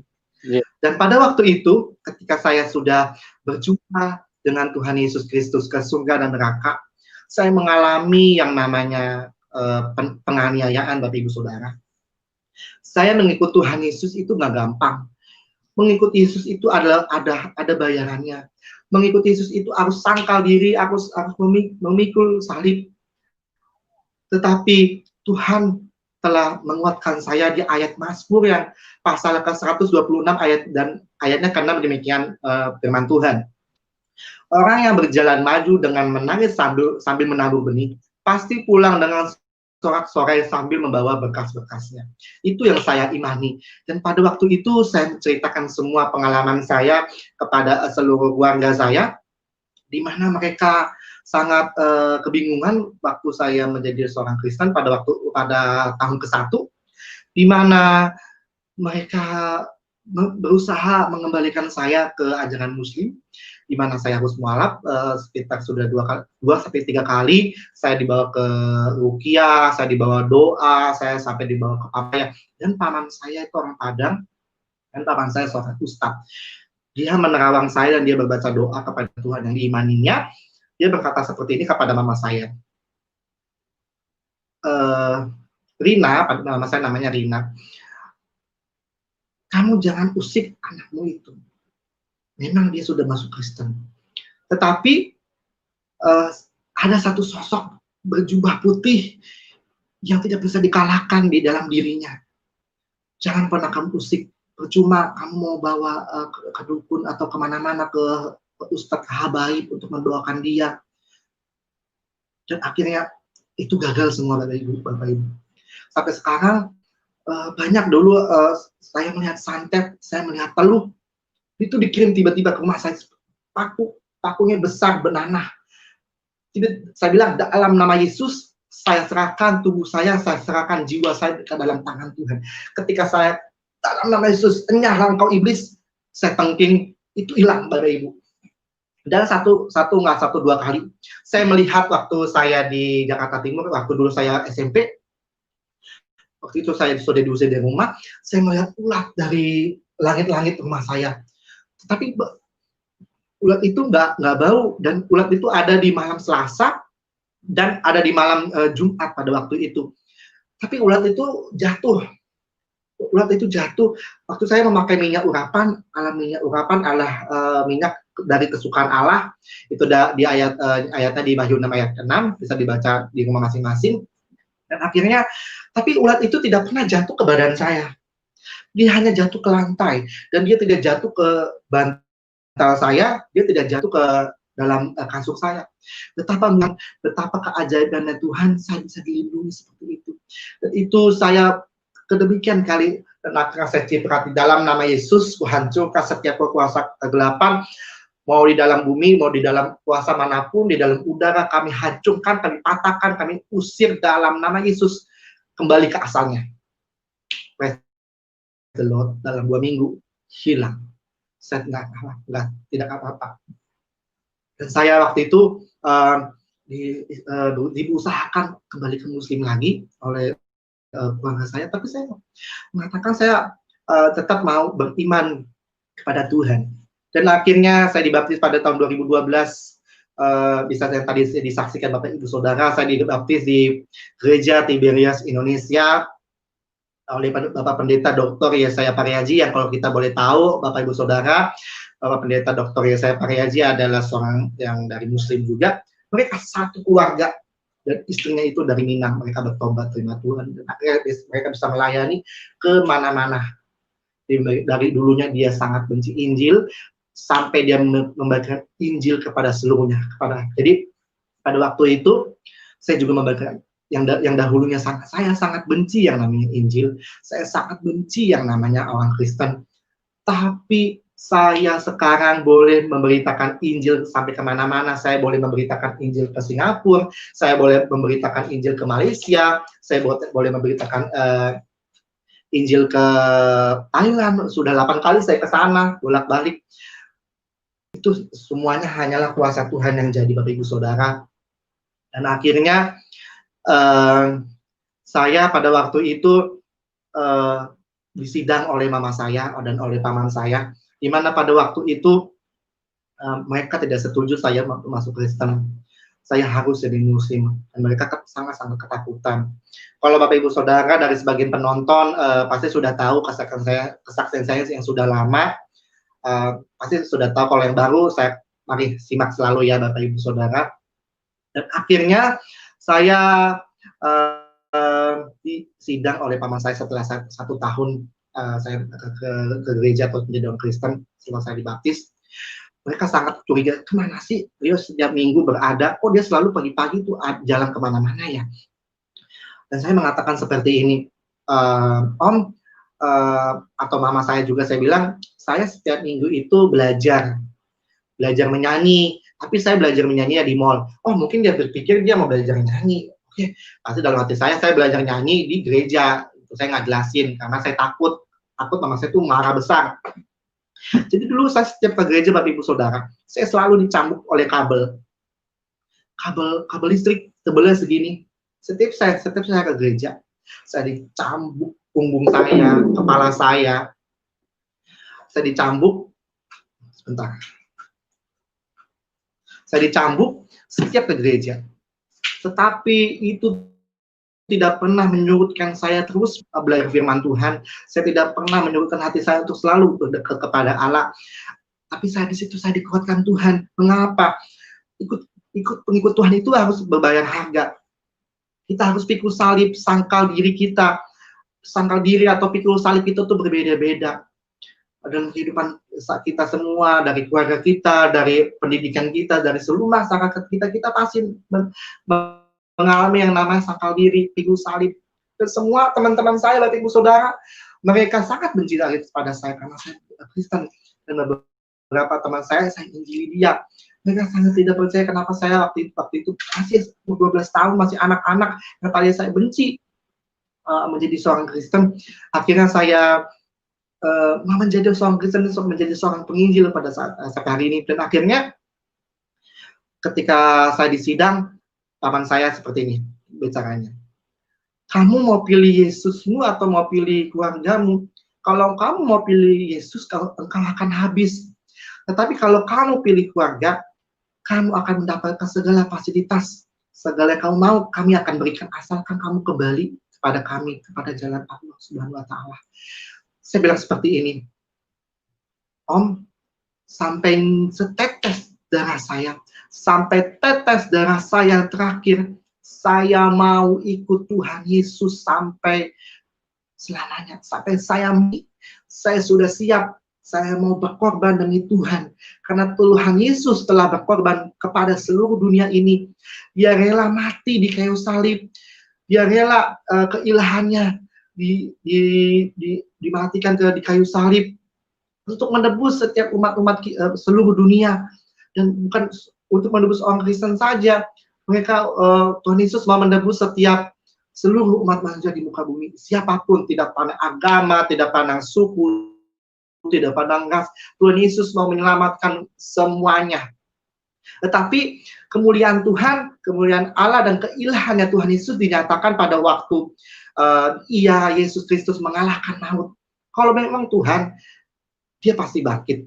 Dan sampai saya percaya saat ini, kalau dia bukan Tuhan, dia nggak bangkit. Tapi ketuhanan Yesus Kristus dinyatakan pada waktu ketiga, ia mengalahkan maut. Dia bangkit ke surga, duduk sebelah kanan Allah Bapa untuk menyediakan rumah bagi kita. Dan pada akhirnya nanti dia akan datang kepada dunia ini kali kedua untuk menyelamatkan setiap umat-umat yang mau percaya kepada Tuhan Yesus Kristus.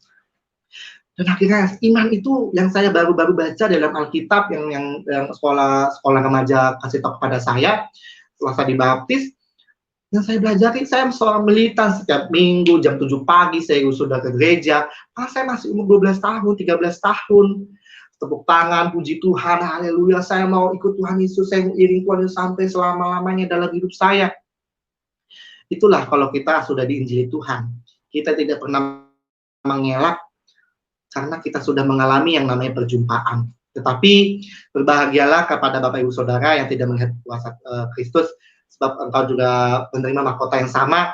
Engkau juga bisa melihat Tuhan Yesus melalui dalam hidupmu, melalui seluruh keluargamu, melalui setiap pekerjaanmu, dan melalui setiap apa yang kamu lakukan. Engkau akan melihat Tuhan Yesus dan melihat hadirat yang dinyatakan kepadamu. Dan merasakan hadirat itu, kita juga merasakan itu Tuhan Yesus itu hadir dalam hati kita. Dia tidak pernah meninggalkan hidup kita. Dan akhirnya setelah saya dibaptis, setelah saya disidang, saya disiram minyak panas. Bapak Ibu Saudara, bayangkan minyak panas pada waktu itu. Kalau ada teman-teman saya menonton pada hari ini, pasti tahu. Dan tangan saya ini dulu, ini kalau nggak salah ya Bapak Ibu ya, ini tuh bekas minyak panas. Saya disiram dari wajah saya dulu tuh sampai terkelupas disiram. Dan di sini tuh saya tuh ini tuh bekas juga nih, bekas minyak panas karena udah 9 tahun. Nah, ini yang paling kelihatan ya Bapak Ibu. Nah, ini nih, di sini nih. Ini nih, kalau Bapak Ibu lihat ini tuh benar-benar saya itu disiram minyak panas. Tetapi saya tidak mau menyurutkan hidup saya, semangat saya untuk tidak mengikuti Tuhan. Saya harus mengikuti Tuhan Yesus setiap hari. Oh, Bapak Ibu, bukan itu saja yang penganiayaan yang saya alami. Saya tidak disekolahkan.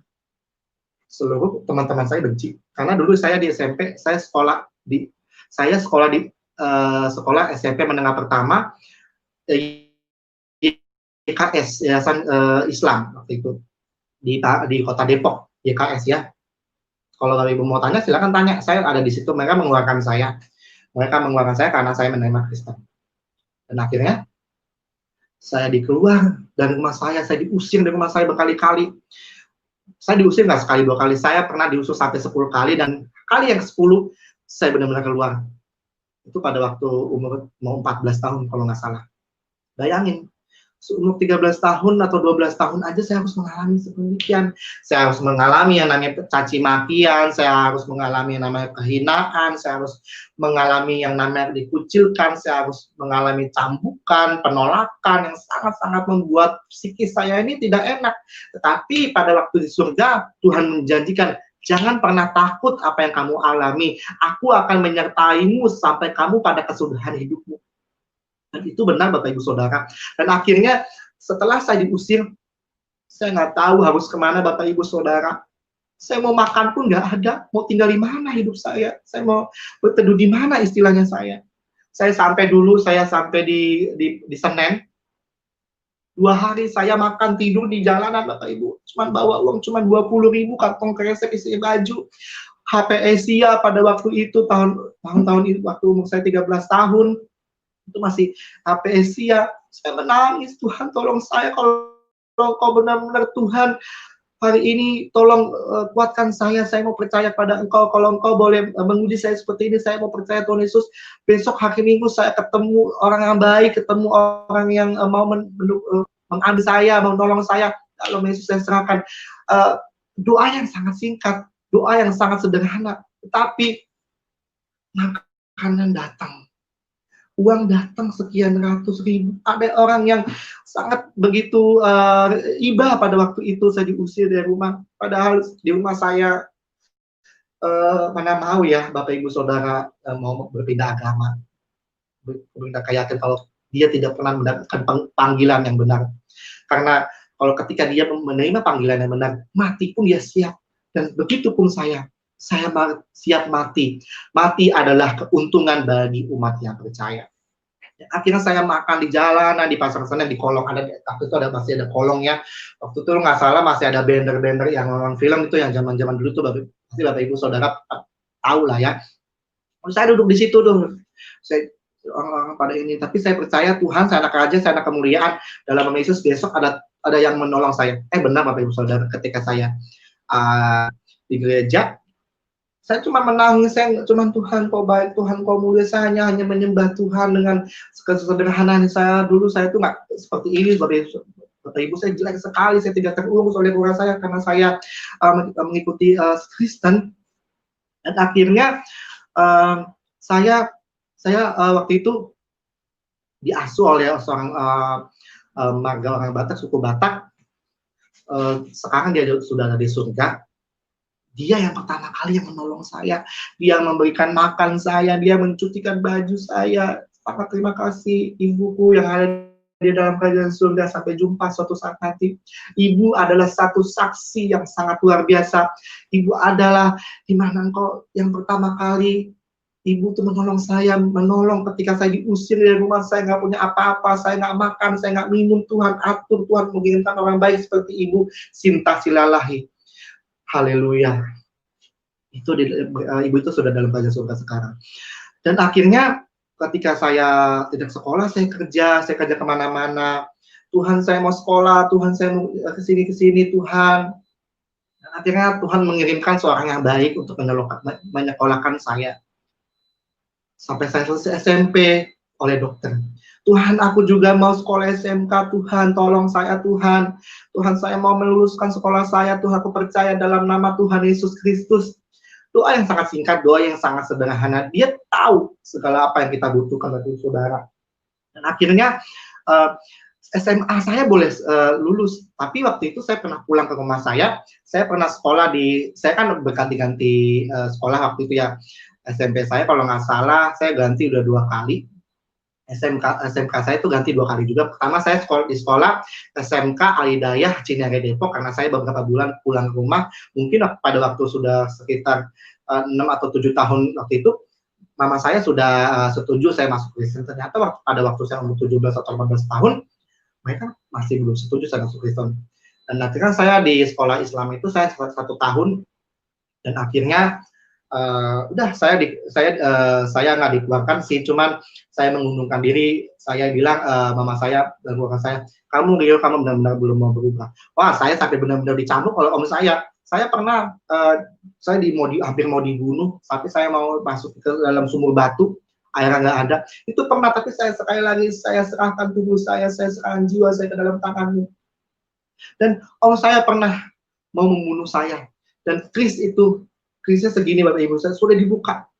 Dia nantang saya, ayo kamu berdoa dulu sama Yesusmu, siapa yang menang. Doa saya seperti ini, Tuhan Yesus, saya serahkan tubuh saya, roh saya, jiwa saya. Kalau hari ini saya sudah mau berpulang, saya siap. Pas begini Bapak Ibu Saudara, dia tuh tangannya begini, ceder, jatuh ke bawah. Dan dia mulutnya bungkam, dia jatuh. Saya kamu sama pulang. Jadi om saya itu merasakan ketakutan. Dia menganiaya saya terus. Pada waktu saya dicambuk, saya diikat sampai tangan saya lebam pada waktu itu. Ini bekasnya masih ada. Tetapi saya tidak mau melapor kepada polisi. Saya hanya melaporkan kepada Bapa Surga. Saya percaya Dia Allah Omega, Dia yang mau menghakimi. Saya nggak ada hak Bapak Ibu Saudara untuk menghakimi sesama ataupun keluarga atau siapa. Hanya Yesus Kristus yang menjadi hakim yang adil di antara seluruhnya. Dan akhirnya saya diusir lagi, di mana saya harus sekolah. Dan pertama kali lagi yang menolong saya lagi-lagi dengan kuasa doa, yaitu Bapak Pendeta Bapak Pendeta Saiful Ibrahim. Halo Abi, kalau hari ini Abi nonton, terima kasih banyak yang telah mensekolahkan saya. Dan dari situ juga dari Abi Saifuddin Ibrahim yang menyekolahkan saya, ditambah lagi oleh seorang dokter yang di Tanggar. Kalau ibu nonton tayangan ini, saya sangat-sangat berterima kasih terutama kepada Tuhan Yesus yang telah mau menggerakkan hati saudara-saudara, ibu dokter Abi Saifuddin untuk menyekolahkan saya. Sampai akhirnya saya boleh lulus SMK. Perjalanan yang sangat panjang Bapak Ibu. Jadi apa pesan dari kesaksian ini? Saya mau berkata kepada Bapak Ibu, keselamatan tidak ada kepada siapa-siapa di bawah kolong langit ini. Keselamatan hanya kepada Tuhan Yesus Kristus. Saya juga mengalami itu semua. Tuhan tolong saya. Baru-baru ini juga saya 3 minggu yang lalu, karena saya baru pulang dari Batu Malang. Waktu itu saya masuk kuliah. Setelah saya SMK saya selesai, Tuhan, saya harus buat apa? sebelum saya masuk SMK itu, saya menginjil ke Malaysia, saya menginjil ke Singapura, saya menginjil ke Thailand. Kalau ibu yang di Malaysia, kalau ibu menonton tayangan ini, terima kasih banyak. Yang di Singapura juga, terima kasih setelah setia menonton. Kepada saudara-saudaraku yang menonton, terima kasih banyak. Tuhan Yesus sangat luar biasa. Dan saya mengucapkan semuanya kepada seluruhnya yang telah membantu dengan doa, dengan dana, yang jerih lelahnya telah membantu setiap kehidupan saya, terutama kepada Tuhan Yesus. Saya sangat-sangat terima kasih. Dan akhirnya pada waktu itu saya mau kuliah, saya berkata, Tuhan kalau Engkau sudah pilih hamba, saya mau kuliah ke Batu Malang. Hanya saja pada waktu itu Bapak Ibu Saudara, saya tidak mempunyai dana sama sekali. Saya punya uang hanya 6 juta. Saya ke Batu Malang pada tahun lalu. Saya kuliah ambil sekolah teologi, dan sampai hanya 6 bulan saya berhenti karena saya tidak punya utusan dari gereja, saya tidak punya utusan dari mana, saya tidak punya uang untuk melanjutkan. Dan orang banyak kira Rio itu masuk Kristen itu karena uang, miliaran. Boro-boro Bapak Ibu Saudara. Sepeser pun saya tidak pernah menerima dari siapa-siapa untuk saya mengikuti Yesus. Tetapi saya memang menerima upah dari Tuhan ketika saya menerima Tuhan Yesus sebagai juru selamat. Nanti upahnya ketika saya sudah dipanggil dalam kerajaan. Itu upah yang sangat kekal. Mahkota itu yang akan kita pakai, bertahan sampai ke kesudahannya. Dan waktu itu ketika saya pulang ke mama saya, tiba-tiba keluarga saya dari kampung, mereka mau memaksa saya jadi Islam lagi. Saya nggak bisa. Saya sudah sah di mata hukum, saya sudah sah terutama di mata Tuhan. Apalagi di negara hukum Indonesia, KTP saya sudah Kristen. Status saya dalam keluarga, saya sudah seorang jadi pria Kristen. Mau apa lagi? Tapi mereka nggak setuju, dan akhirnya hampir saya mau didatangi seorang ormas. Dan saya hanya menyerahkan diri saya, Tuhan kalau hari ini saya sudah selesai, Tuhan biarpun saya dipancung, saya ditembak, saya mau diapain, Tuhan saya serahkan tubuh saya, roh saya, jiwa saya ke dalam tangan-Mu, biarlah kuasa-Mu yang jadikan hidup saya. Tetapi Tuhan meluputkan seorang Pak RT. Rio, kamu pergi sekarang, jangan di sini, sangat bahaya. Itu kejadian 3 minggu lalu. Kalau saya ingat Bapak Ibu, itu sangat sedih bagi saya, di mana corona, COVID-19 yang ada dalam seluruh dunia ini. Saya nggak kerja, kuliah pun saya terbengkalai, tapi di mana kuasa Tuhan sekali lagi yang menjanjikan kepada hidup saya pada waktu saya mau diusir, saya punya uang hanya 20.000. Tinggal pun saya nggak tahu harus di mana Bapak Ibu Saudara. Makan pun saya nggak tahu. Lagi-lagi ketika saya sudah bertahun-tahun mengikuti Tuhan, pencobaan itu selalu ada. Kenapa Bapak Ibu Saudara? Karena itu adalah iman yang harus diuji. Ketika dasar hidup kita, menaruh dasar kita kepada Tuhan Yesus Kristus, maka Tuhan akan meluputkannya, maka Tuhan akan membentengi saya. Sebaliknya, ketika kita menaruh iman kita kepada jerami, kepada kapas, ketika api itu datang, pengujian itu datang, dia akan lenyap, dan dia tidak akan mendapatkan upah. Waktu itu, saya share kepada seluruh teman-teman saya nggak bilang, saya mau kemana, saya nggak bisa telepon. Tapi Tuhan bilang, keadaan kamu harus share di Facebook. Saya share di Facebook, Bapak Ibu Saudara. Kalau Tuhan sudah suruh saya akan share. Puji Tuhan, dari uang yang 20.000, saya mendapatkan sekian, sampai saya saat ini saya cukup untuk saya hari-hari untuk makan. Saya sudah mencari kerja ke sana sini, tidak ada kerjaan yang saya boleh dapat. Saya hanya lulusan SMK, tapi mungkin karena COVID-19 ini, tapi saya percaya anak Tuhan selalu akan mendapatkan pekerjaan yang baik. Mohon doanya Bapak Ibu Saudara. Dan akhirnya saya bilang seperti ini, Tuhan saya mau kemana, tinggal di mana? Dan akhirnya Tuhan bilang seperti ini, Rio, kamu hubungin hamba Tuhan yang kerjanya di BNI, yang 2 bulan yang lalu kamu pernah ketemu dia, yang kamu pernah berkat yang kasih kepada kamu, dan itu suaranya jelas, kamu harus telepon ke BNI. Saya salam Kak, selamat siang, boleh nggak Kak kos-kosannya yang punya Kakak itu saya sewa, tapi saya nggak bayar mas sekarang ya Kak, saya ngutang dulu, saya begini, saya usaha keluarga saya. Dan hamba Tuhan itu, orang Kristen itu bilang kepada saya, nggak usah Rio, saya ikhlas menolong hamba Tuhan, apalagi ketemu dalam kondisi seperti ini, kondisi kamu tidak mampuan, kamu pakai saja kos-kosan saya kasih kamu sampai kamu kuliah lulus, ini untuk kamu nih, hadiah untuk kamu. Dan saya juga berpikir itu mujizat yang saya alami Bapak Ibu Saudara, dan mujizatnya lagi betapa mulianya 3 minggu setelah saya diusir Tuhan, saya harus kemana? saya harus melanjutkan kemana kuliah saya. Kalau Engkau benar-benar pilih saya, Tuhan, tolong teguhkan saya. Saya akan memilih Engkau sebagai Tuhan Juru Selamat. Teguhkan saya sekali lagi, Tuhan, di mana saya harus kuliah. Saya harus melanjutkan kuliah di mana, Tuhan. Tolong saya nggak punya biaya. Saya pekerjaan nggak punya, uang pun nggak punya.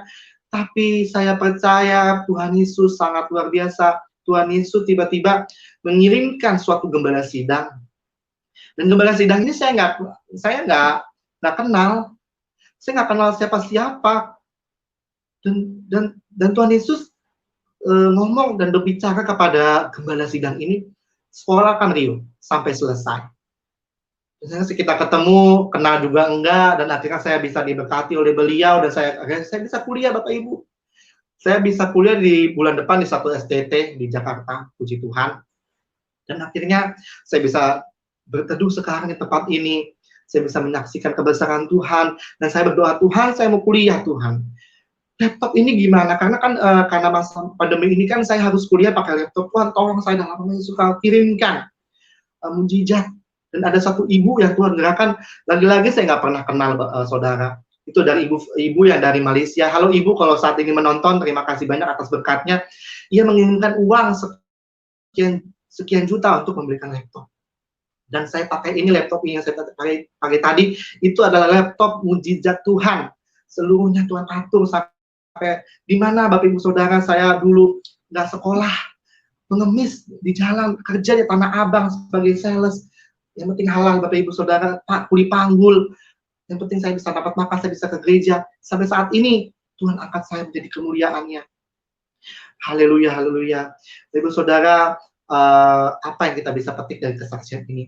Bapak Ibu Saudara, saya mau mengingatkan terutama kepada seluruh anak-anak muda dimanapun berada, kasih Kristus mau menyertai kamu dimanapun Bapak Ibu Saudara. Jangan pernah sedetik pun engkau tinggalkan Tuhan Yesusmu demi apapun. Jangan pernah engkau tinggalkan Tuhan Yesusmu demi apapun, demi harta, demi tahta, demi wanita atau apapun itu.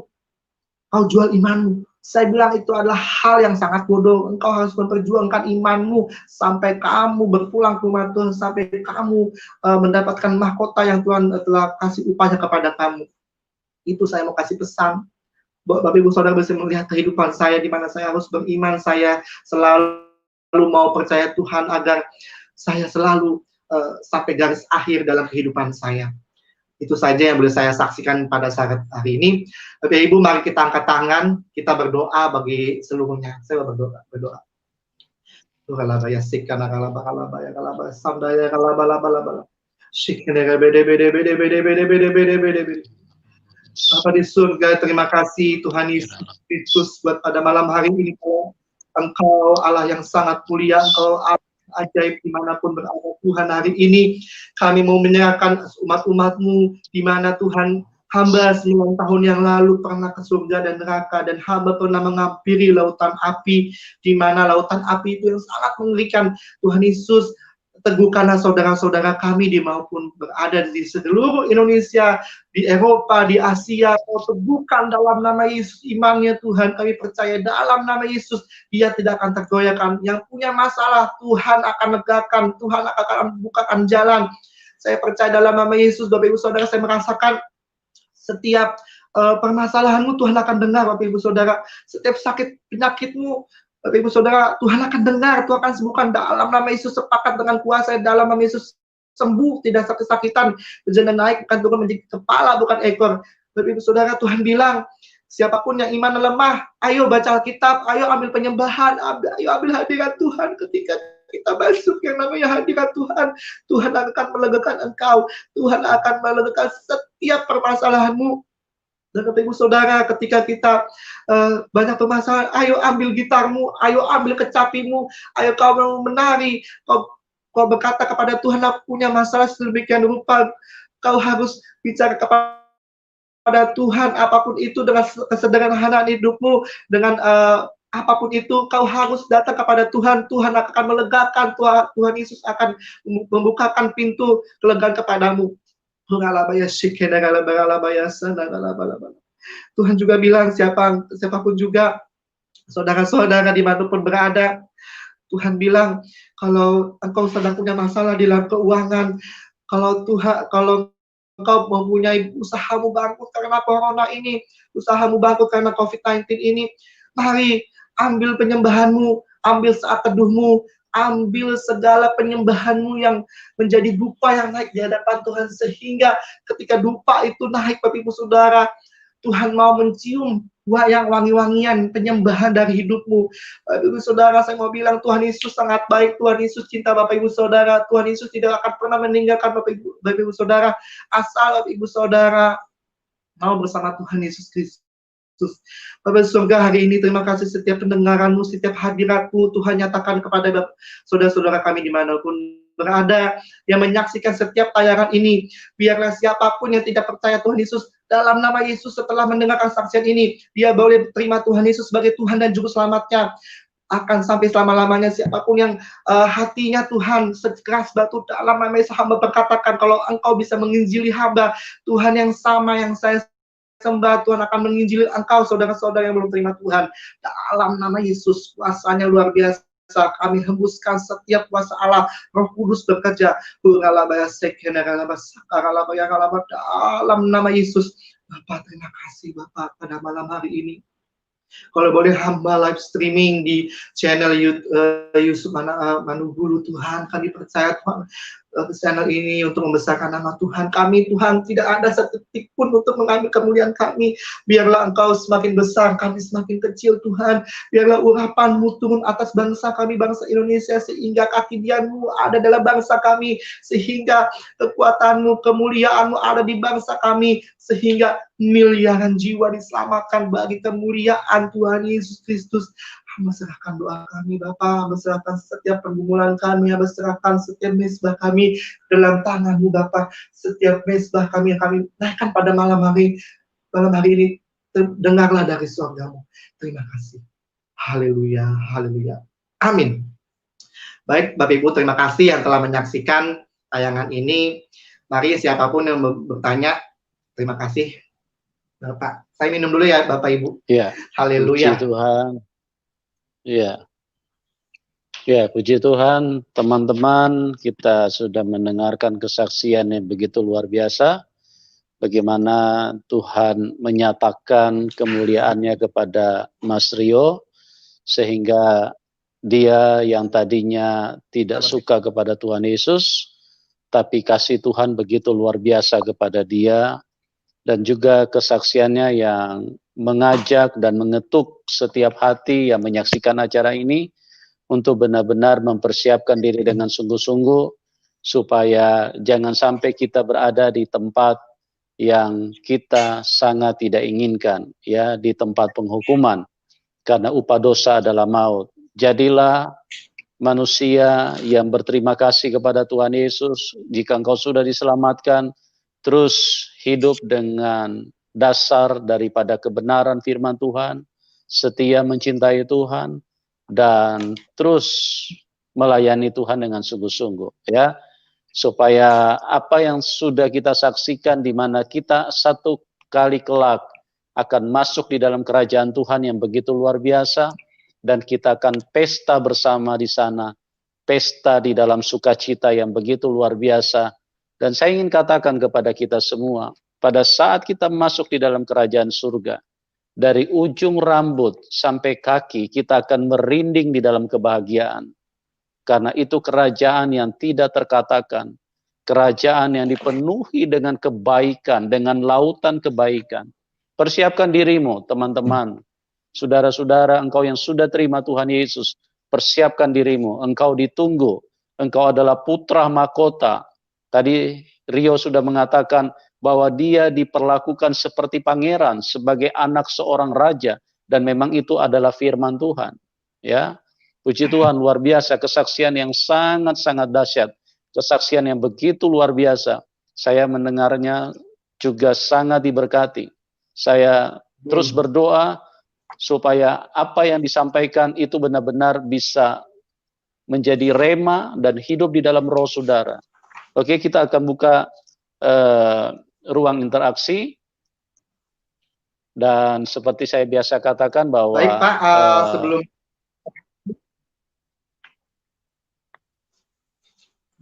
halo Pak. Halo. Ya, Halo? ya. Gimana Mas Rio? Ya. Ya, sebelum saya Halo. ulang pertanyaan, boleh ditunjukkan buku yang saya berikan tadi?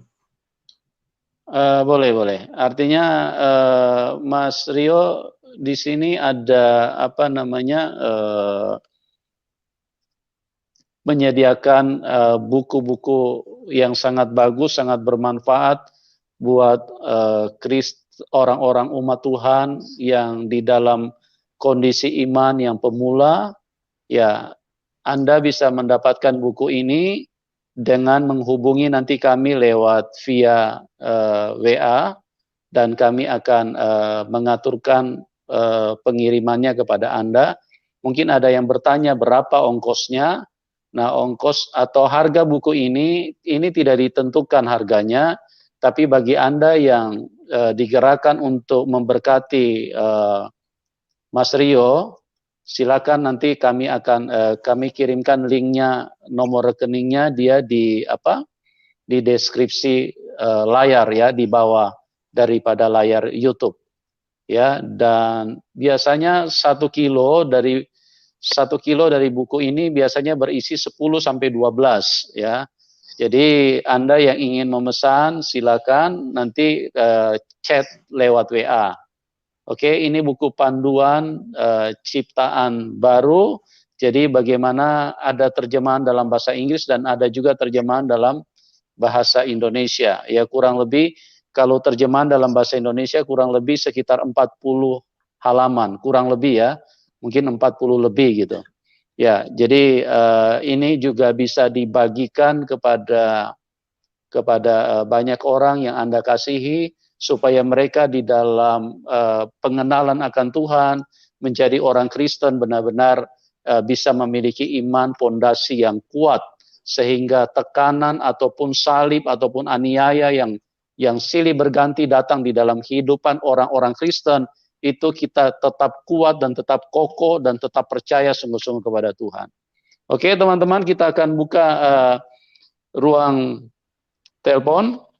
Ya, jadi mungkin pertanyaannya bisa dipersingkat ya, karena ini juga cukup banyak yang antri supaya bisa mendapatkan semua bisa mendapatkan bagian ya.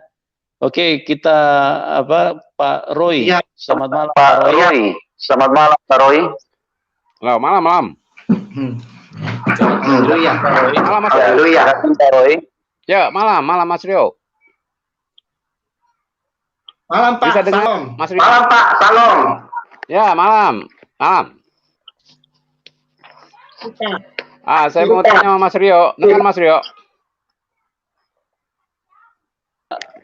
Iya. Pak Roy. Iya. Bisa pakai handset. Bisa pakai handset Pak. Bisa pakai. Bisa dengar Mas Rio? Soalnya Suaranya feedback Pak. Pakai handsfree Pak. Pakai handset di telinga supaya tidak ini feedback. Oke. supaya tidak ini feedback. Oke. Udah. Halo. Oke Mas Roy. Halo. Oke Mas Roy. Pakai handset. Ya. Udah itu? Bentar.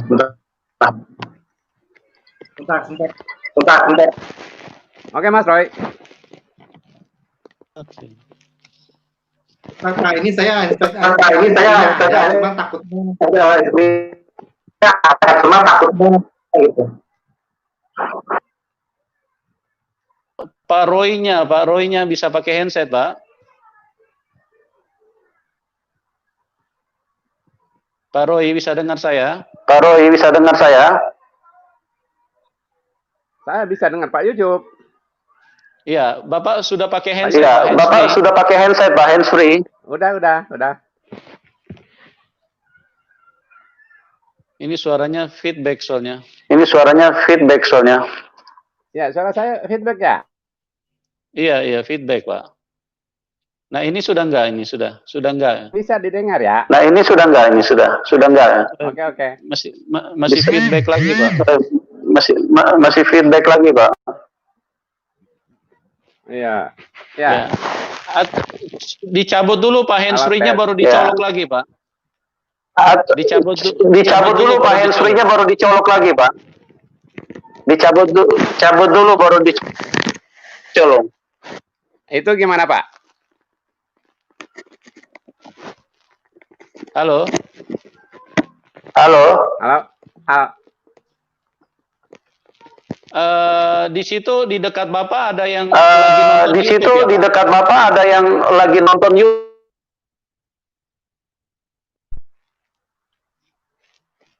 Halo, halo. Matikan YouTube-nya, Pak. Ya, ya. Matikan YouTube-nya, Pak. Ya, YouTube. Kalau ada pindah.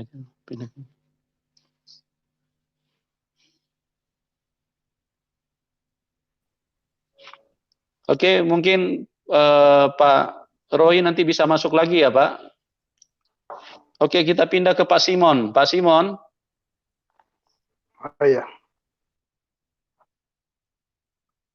Ya, Pak. Pak Simon. Pak Simon bisa dengar? Ya. Ini mungkin lagi ada gangguan ya. Ini mohon maaf, ini jadi sinyal jadi terputus. Oke, kita pindah ke penelpon selanjutnya. Pak Simon nanti bisa masuk lagi ya. Kita pindah ke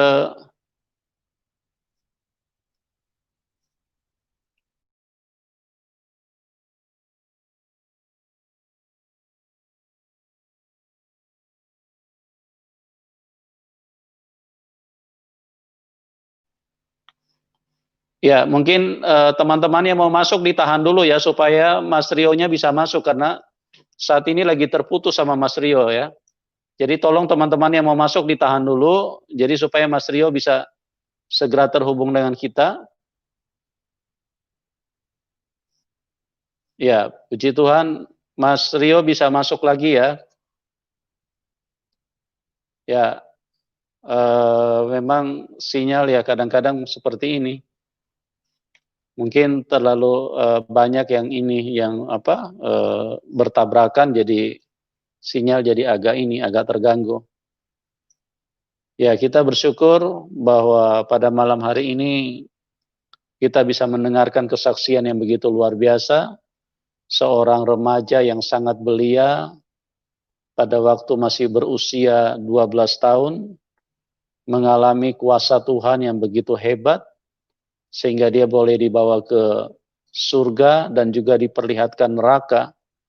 Dan ini adalah sebuah ajakan buat kita semua untuk benar-benar mempersiapkan diri kita dengan sungguh-sungguh agar apa yang disampaikan bisa menjadi manfaat buat kita semua, ya, bisa benar-benar membuat kita bisa mengambil keputusan yang bijak di dalam hidup ini. Apakah kita mau menerima keselamatan yang Tuhan Yesus sediakan buat semua manusia? Dan juga mungkin kita berkata, saya sudah menerima Tuhan Yesus, puji Tuhan. Dan sebagai hamba Tuhan, saya juga ingin mengingatkan kita untuk bertekun hidup bersama dengan Tuhan Yesus. Ya, artinya bukan karena KTP kita beragama Kristen.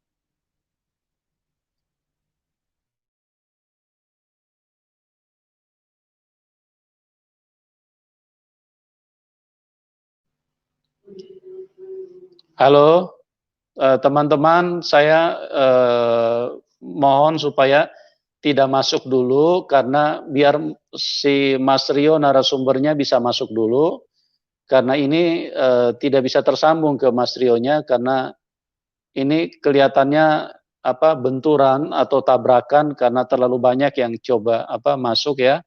Jadi mohon antri, mohon bersabar dulu yang mau masuk. Mungkin bisa ditahan dulu supaya Mas Rio-nya bisa masuk dan kemudian nanti bisa kita coba lagi untuk masuk. Oke, kita puji Tuhan bisa. Mas Rio. Iya. Ya. Sudah bisa dengar suara saya? Bisa dengar, Pak. Tadi iklan sedikit ya, Pak. Iklan. Ya? Oh, gitu. Iya. Oke.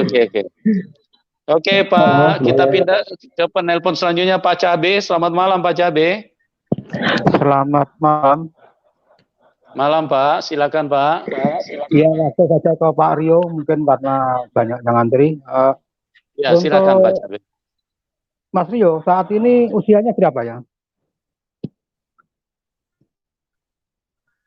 Halo? Bisa dengar? Waduh, saya nggak bisa dengar Pak Rio. Oh, Iya, di mute. Mas Rio, mic-nya di mute itu. iya. Mas Rio, oke. Mas Rio bisa dengar? Mas Rio? Suaranya nggak jelas. Mas Rio? Halo? Sebentar Pak, suaranya ini Mas, nggak masuk ke sini tadi, zzz, gitu. dicabut aja. Halo, bisa dengar nggak? Mas Rio? Halo? Mas Rio? Ya, mohon sabar ya Pak Cabe ya. Ini Mas Rio-nya lagi putus lagi. Sinyalnya lagi kurang bagus. Ya.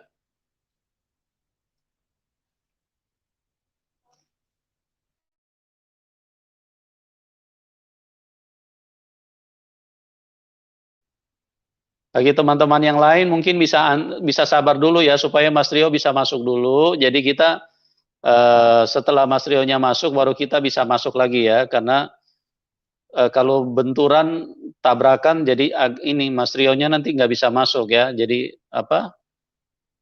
interaksinya jadi agak ini, jadi terganggu. Jadi tolong teman-teman mungkin bisa sabar dulu ya. Ditahan dulu ya, mau masuk ditahan dulu. Biarkan Mas Rio bisa gabung ulang ya. Ya, Mas Rio. sorry, bisa begini Pak. Halo.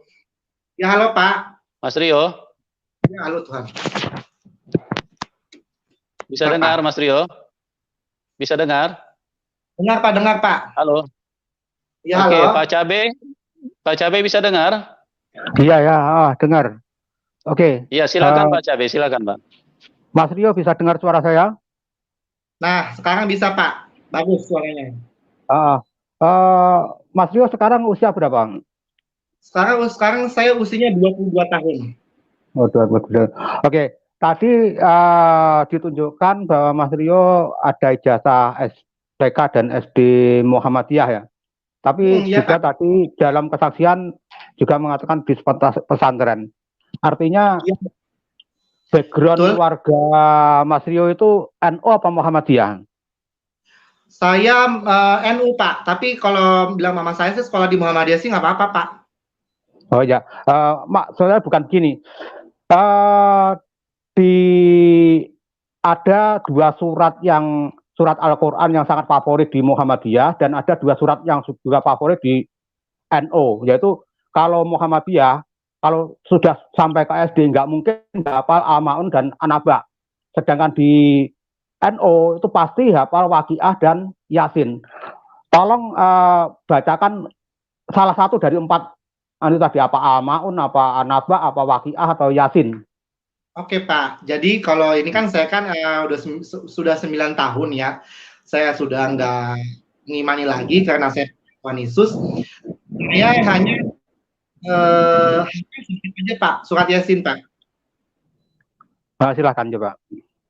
Ya, ini saya tidak ada maksud ya Pak, saya cuma mau memberikan apa yang Bapak minta, saya akan jawab ya Pak. Demikian Pak. Bismillahirrahmanirrahim. Yasin wal Qur'anil Hakim, innaka laminal mursalin ala siratil mustaqim, tanjinil azinil rahim, litunjila maqauma abahum. Nah, sampai situ saya mau apa lagi Pak? Ya, karena saya itu mulai ayat kedua tadi sudah salah-salah, tapi nggak penting itu. Artinya kita tidak belajar ngaji di sini. Saya hanya ingin tanya saja. Itu berarti memang betul Bapak Mas Rio dari NU ini berarti. Ya. Kemudian pertanyaan saya yang kedua, tadi ketika Mas Rio dibawa ke neraka di lorong itu, dialog dengan menurut Mas Rio tadi adalah Yesus, itu dengan bahasa asing. Dan Yesus mengatakan, akulah jalan, kebenaran dan hidup, tidak ada seorang pun yang sampai kepada Bapak kalau melalui aku itu coba ucapannya yang dengan bahasa asing tadi gimana itu? Jadi kalau waktu saya begini Pak, ketika saya keluar dari tubuh saya, di situ saya tidak memakai bahasa Indonesia, tetapi saya memakai bahasa roh, bahasa yang tidak, maksudnya begini, bahasa yang saya mengerti dan dia mengerti gitu. Tapi saya nggak tahu itu bahasa apa, tapi saya tuh lancar aja gitu bicaranya Pak. Bahasa roh. Tapi nggak bisa dicontohkan misalnya itu tadi Yohanes apa itu tadi nggak bisa dicontohkan dengan bahasa roh itu bunyinya gimana, bisa dicontohkan Pak? Saya nggak bisa contohkan Pak, tapi kan sejelasnya ketika saya mendapatkan yang waktu di neraka itu ya ini, aku adalah jalan kebenaran hidup, dan saya nggak bisa contohin spesifiknya kayak gimana, tapi itu benar-benar dia itu ngomong seperti itu, tapi tidak pakai bahasa apa, pakai bahasa roh, tapi saya tidak bisa bicaranya dengan bahasa roh dong Pak. Nanti kalau udah kemudian kita udah berulang, pasti kita tahu itu bahasa rohnya, kita pasti tahu, karena tanpa belum melihat Tuhan kita nggak bisa bahasanya itu. Demikian. Oke, pertanyaan saya yang terakhir, mungkin nanti Pak Yusuf juga bisa membantu untuk melengkapi. Pertanyaan saya melanjutkan pertanyaan saya kemarin tentang konsep surga dari kekristenan. Itu sebetulnya siapa yang bisa masuk ke surga, terus siapa yang bisa masuk ke neraka, itu tolong bisa dijelaskan. Siapa saja orang yang bisa masuk surga dan siapa saja orang yang masuk neraka itu menurut konsep kekristenan. Baik Pak Cabe, silakan. Jadi gini, konsep kebenaran yang tertulis di dalam Injil, ya, bahwa yang bisa masuk surga itu adalah orang yang percaya kepada Tuhan Yesus dan menerima kasih karunia Tuhan Yesus, gitu Pak. Dan orang yang menolak menerima Tuhan Yesus sebagai Tuhan dan Juru Selamat, yaitu sudah pasti tidak akan masuk ke dalam kerajaan surga, gitu Pak. Jadi itu konsepnya seperti itu yang tertulis di dalam Injil dan yang menjadi dasar daripada iman kita, gitu Pak. Arah pertanyaan saya begini, misalnya bayi yang belum sempat dibaptis misalnya, kemudian meninggal, atau orang yang kehilangan atau yang lahir tidak normal, misalnya idiot dan sebagainya, itu ke neraka atau ke surga? Itu kan jelas belum menerima Yesus itu. Iya, jadi gini Pak, kalau masalah bayi, itu Alkitab juga sudah menuliskan dengan jelas bahwa diperhitungkan dari iman orang tuanya. Kalau iman orang tuanya mengasihi Tuhan, cinta Tuhan, dia pasti hidup di dalam kekudusan dari iman orang tuanya dan mereka bisa masuk walaupun mereka belum dibaptis, gitu. Nah, kembali lagi kepada orang idiot, ya itu tergantung daripada iman orang tuanya. Kalau dia hidup benar mengasihi Tuhan, maka saya percaya bahwa di dalam Tuhan tidak ada yang idiot, gitu loh. Tapi kalau misalnya istilahnya dia tidak mau mengakui Tuhan, tidak mau menerima Tuhan, ya itu berarti di luar koridornya jangkauan Tuhan, gitu. Artinya mereka menutup diri kepada karya Tuhan, kepada kasih Tuhan, gitu. Dan itu di luar daripada kemurahan Tuhan, Pak. Oh ya, berarti beda konsep dengan Islamnya. Soalnya Islam itu kalau bayi itu fitrah, suci, seburuk apapun orang tuanya, bahkan bayi hasil zina pun masuk surga kalau konsepnya Islam itu. Oke, sebagai khasanah ilmu saja Pak, terima kasih. Baik Pak Cabe, terima kasih Pak atas teleponnya, Tuhan berkati. Oke, kita pindah ke John Deere. Pak John Deere, selamat malam. Selamat malam Pak.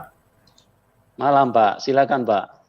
Ya, makasih Mas Rio. Mas Rio ini masih muda sekali nih, tapi sudah bisa mengambil keputusan besar untuk menerima Kristus. Nah, ini juga salah satu bukti bahwa Tuhan itu tidak memilih siapa-siapa, seperti yang sering disampaikan oleh pendeta Yusuf ini, ya bisa milih siapa saja, orang tua, kakek-kakek, anak muda. Jadi ini. Nah, ini satu pertanyaan aja ini Mas Rio. Jadi tadi di kesaksiannya saya sempat dengar bahwa dari penglihatannya itu di surga itu Mas Rio melihat bahwa di sana kita pesta-pesta. Nah, ini mungkin perlu di-clearkan karena sering juga kita dengar di sebelah bahwa nanti di surga itu mereka juga pesta, tapi pesta dalam artian kedagingan. Nah, itu mungkin Mas Rio bisa jelaskan seperti apa yang Mas Rio lihat di sana sehingga mereka kita tidak salah persepsi bahwa yang mereka anggap pesta itu sama dengan yang kita pesta-pesta itu. Di sana kan nanti tunggu. Di sana kan mereka sering mengklaim bahwa nanti itu setelah masa penghakiman itu nanti mereka akan pesta 72 bidadari lah apa segala macam, yang jelas pestanya mereka itu pesta dalam bentuk kedagingan, sedangkan kita kan dalam bentuk roh nanti di sana. Jadi semua hal yang terkait dengan kedagingan ya tidak ada lagi. Jadi mungkin itu Mas Rio bisa jelaskan itu. Baik, ya itu mungkin iman mereka ya Bapak ya. Mohon maaf Pak, sebelum Bapak imannya Kristiani atau apa Pak? Oh, saya Kristen. Saya Kristen. Oh iya Pak. Oke. Saya yang saya katakan dari pesta itu, kita bukan pesta dalam kedagingan Pak, melainkan saat kita nanti suatu Tuhan Yesus yang datang kedua kali nanti untuk menghakimi hidup yang mati, kita akan terangkat seperti pengantinnya Tuhan. Jadi kita mempelai pengantinnya wanita, Tuhan Yesus adalah pengantin pria, demikian. Nah, ketika kita sudah masuk dalam surga, kita sudah dihakimi, kita akan memerintah bersamanya masuk yang namanya Yerusalem baru. Bapak bisa baca di Wahyu tentang Yerusalem baru. Kita akan masuk namanya Yerusalem baru dan kita akan memerintah di situ. Jadi pesta itu kan bisa dibilang senang-senang sama Tuhan, menikmati hasil jerih lelah kita selama kita di bumi. Tapi di sana pestanya bukan pesta pora, minum-minum, mabuk-mabuk, bukan. Apalagi sampai pesta yang dibilang 72 bidadari, tidak ada. Di sana pestanya hanya memuji nama Tuhan yang bisa saya. Mungkin Pak Pendeta Yusuf boleh mendambakan apa ya diartikan dengan pesta dalam kerajaan surga. Silakan Bapak moderator. Jadi begini Pak, bahwa yang namanya pesta itu adalah luapan sukacita, luapan kebahagiaan. Jadi konteksnya itu kita karena Tuhan Yesus begitu rindu menantikan kita, maka Tuhan Yesus mengadakan pesta. Jadi sebuah ungkapan sukacita gitu loh. Jadi sama seperti saya katakan, konteks daripada makan di surga itu berbeda dengan makan di bumi. Kalau makan di bumi itu konteksnya kita karena kebutuhan, kita karena lapar ya. Tapi kalau konteksnya makan di surga itu karena ungkapan sukacita, kebahagiaan. Sama saya kasih ilustrasi begini, Pak John. Kalau kita ke restoran makan, itu bukan berarti kita lapar, tapi itu kan ungkapan sukacita gitu loh.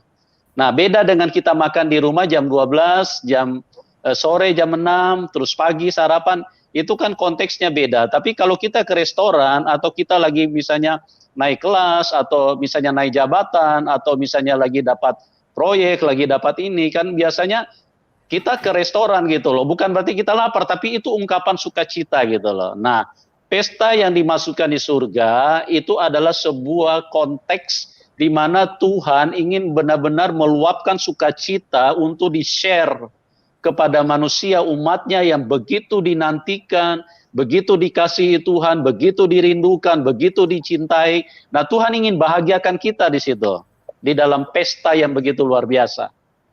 Oke, Pak John? Ya, saya tanggapi sedikit, Pak Yusuf ya. Boleh, silakan. Jadi, menurut pemahaman saya seperti ini, Pak Yusuf. Jadi kegiatan fisik seperti makan minum itu tidak ada lagi, karena kita kan sudah dalam keadaan roh di sana. Jadi kita akan merasa terus. Jadi yang kita kerjakan itu hanya memuji dan memuliakan Tuhan. Jadi itu mungkin yang perlu kita garis bawahi, karena yang nonton ini kan banyak juga dari kalangan mereka ini. Jadi mereka harus diberi pemahaman bahwa pesta yang mereka maksud itu tidak sama dengan pesta yang kita maksud. Jadi itu yang perlu disampaikan.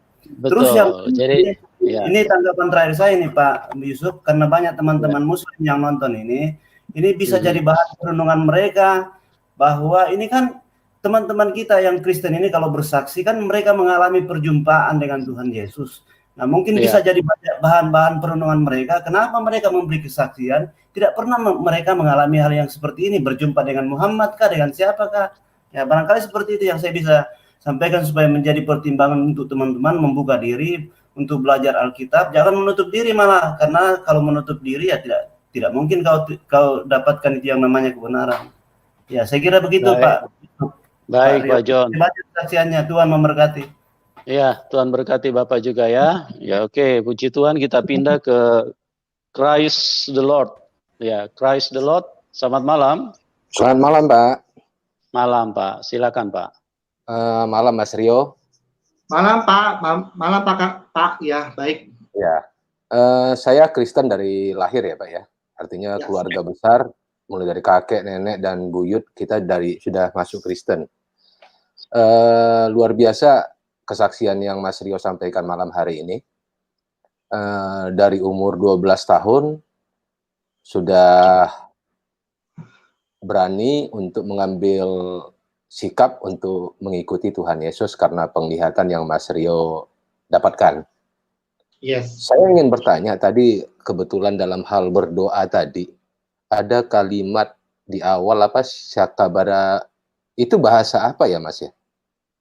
Oh, tadi, jadi saya tuh mungkin dari kita kan gereja kan berinterludasi ya, beda-beda alirannya, yang Injili, karismatik, ada Protestan. Saya mau nanya, itu bahasa apa ya kalau boleh tahu ya? Kalau saya jadi bahasa itu bahasa lidah, Pak. Ya. Mohon maaf, Pak, saya agak sedikit protes karena banyak saya dengar cara berdoa seperti itu. Kalau kita lihat, mungkin ada yang mengatakan bahwa itu adalah bahasa roh, bahasa lidah. Yang saya tahu dari Alkitab sendiri, di Kisah Para Rasul 2, pada saat turunnya Rohul Kudus, kita bisa baca di Kisah Para Rasul 2, mungkin bisa ditampilkan Pak di layar. Iya, sebentar Pak. Ayat 7 ya Pak ya? Ya, Kisah 2 ayat 7. Kisah 2 ayat 7. Saya bacakan ya. Mereka semua tercengang-cengang dan heran lalu berkata, bukankah mereka semua yang berkata-kata itu orang Galilea? Ayat 8. Bagaimana mungkin kita masing-masing mendengar mereka berkata-kata dalam bahasa kita sendiri, yaitu bahasa yang kita pakai di negeri asal kita. Artinya pada saat itu, para rasul berkumpul dengan banyak orang, dengan banyak bahasa. Tapi mereka menggunakan bahasa yang dimengerti oleh orang-orang tersebut. Bukan bahasa yang tidak dimengerti oleh orang-orang tersebut. Artinya, kuasa Roh Kudus itu memberikan kemampuan kepada para rasul pada saat itu untuk bisa menyampaikan ataupun mendoakan dalam bahasa yang dimengerti oleh orang-orang yang berkumpul di situ. Itu. Jadi pemahaman saya, karena saya juga terus terang sangat sering mendengar cara berdoa seperti ini, nggak ngerti itu bahasanya apa, tapi apakah pemahaman saya salah? Saya bukan melihat dogma atau apa Pak ya, karena Tuhan Yesus sendiri juga di Matius 6 ayat 9 itu juga dalam hal berdoa mengajarkan kepada kita, ayat 9-nya itu, karena itu berdoalah demikian, Bapa kami yang di sorga, dikuduskanlah namamu, datanglah kerajaanmu, jadilah kehendakmu di bumi seperti di sorga, dan seterusnya. Artinya Tuhan Yesus juga menyampaikan kepada kita di ayat yang apa nih ya, di ayat yang ke-6 dalam hal berdoa, dan apabila kamu berdoa, ayat 5-nya, Matius 6 ayat 5, dan apabila kamu berdoa, janganlah berdoa seperti orang munafik. Mereka suka mengucapkan doanya dengan berdiri di dalam rumah-rumah ibadat dan pada tikungan jalan raya supaya mereka dilihat orang. Aku berkata kepadamu, sesungguhnya mereka sudah mendapat upahnya, dan seterusnya. Dan yang paling jelas adalah pengajaran Tuhan Yesus mengenai doa Bapa kami di ayat 9. Gitu. Jadi terus terang, di chat juga tadi saya lihat banyak teman-teman Muslim yang akhirnya melecehkan cara Bapak berdoa begitu ya Pak ya. Ya, Karena- jadi gini Pak, sorry Pak, saya tanggapi sedikit ya, Oke. karena ini kan cukup banyak yang antri ya. Jadi pada kesempatan ini kita tidak lagi membahas ini dogma ya Pak. Jadi kalau Bapak mau lebih jelas, itu di dalam 1 Korintus 12, di situ sangat jelas. Jadi ini karunia bahasa roh itu ada 2 jenis. Ada yang bisa dimengerti, dia berbentuk bahasa manusia gitu Pak ya. Misalnya bahasa Itali atau bahasa Inggris atau bahasa Jepang. Nah, ada juga jenis bahasa karunia lidah itu bahasa roh yang tidak dimengerti, hanya dimengerti oleh hanya roh Allah yang mengerti gitu loh. Jadi kalau Bapak mau lebih jelas, nanti di 1 Korintus 12 Bapak bisa baca di situ. Jadi ada 2 jenis Pak. Saya mengerti apa yang Bapak maksudkan itu. Jadi karunia bahasa roh yang Bapak jelaskan di Kisah Rasul 2 tadi ayat 7 itu adalah memang karunia lidah. Jadi ada senolalia, ada glosolalia Pak. Ya, jadi itu terpisah gitu loh. Tapi sama-sama karunia lidah. Oke Pak, ini minta maaf karena ini waktu kita terbatas. Ya, terima nanti kasih. mungkin Sudah dikasih waktu ya Pak. Makasih. Baik Pak. Tuhan berkati Bapak ya. Terima kasih. Ya, Pak, Tuhan berkati. Oke, kita pindah ke penelpon selanjutnya, Pak John Crusader. Halo, Pak John. malam. Ya, malam Pak John, silakan Pak. Mas Rio, selamat malam. Ya, Ya, tadi mohon maaf, sedikit. Selamat malam, Pak. Aduh, mohon maaf ini Pak John lagi terputus lagi dengan Pak Rio. Sebentar ya, kita lagi coba sambungkan kembali gitu. Ya, teman-teman yang lain yang mau masuk tolong sabar dulu ya, karena supaya tidak benturan ya, karena kalau benturan nanti susah masuknya. Ya, bagaimana kabarnya Pak John? Ya, baik Pak Yusuf. Aman. Ya, puji Tuhan. Ya. Baik ya. Iya ya Pak. Tetap setia, tetap semangat ya Pak. Iya Pak. Ya. Walaupun kemarin ada kejadian-kejadian yang mencengangkan ya, tetap kita harus tetap saling mendoakan, dan buat teman-teman di live chat juga ya, mohon dijaga juga cara lisan dan apa ketika kita di situ, jangan sampai kita saling menyinggung lah gitu. Intinya ya tetap saling mengasihi sesama umat Tuhan atau saudara kita walaupun berbeda keyakinan. Di situ kita tetap diperintahkan untuk mengasihi gitu. Ya, amin.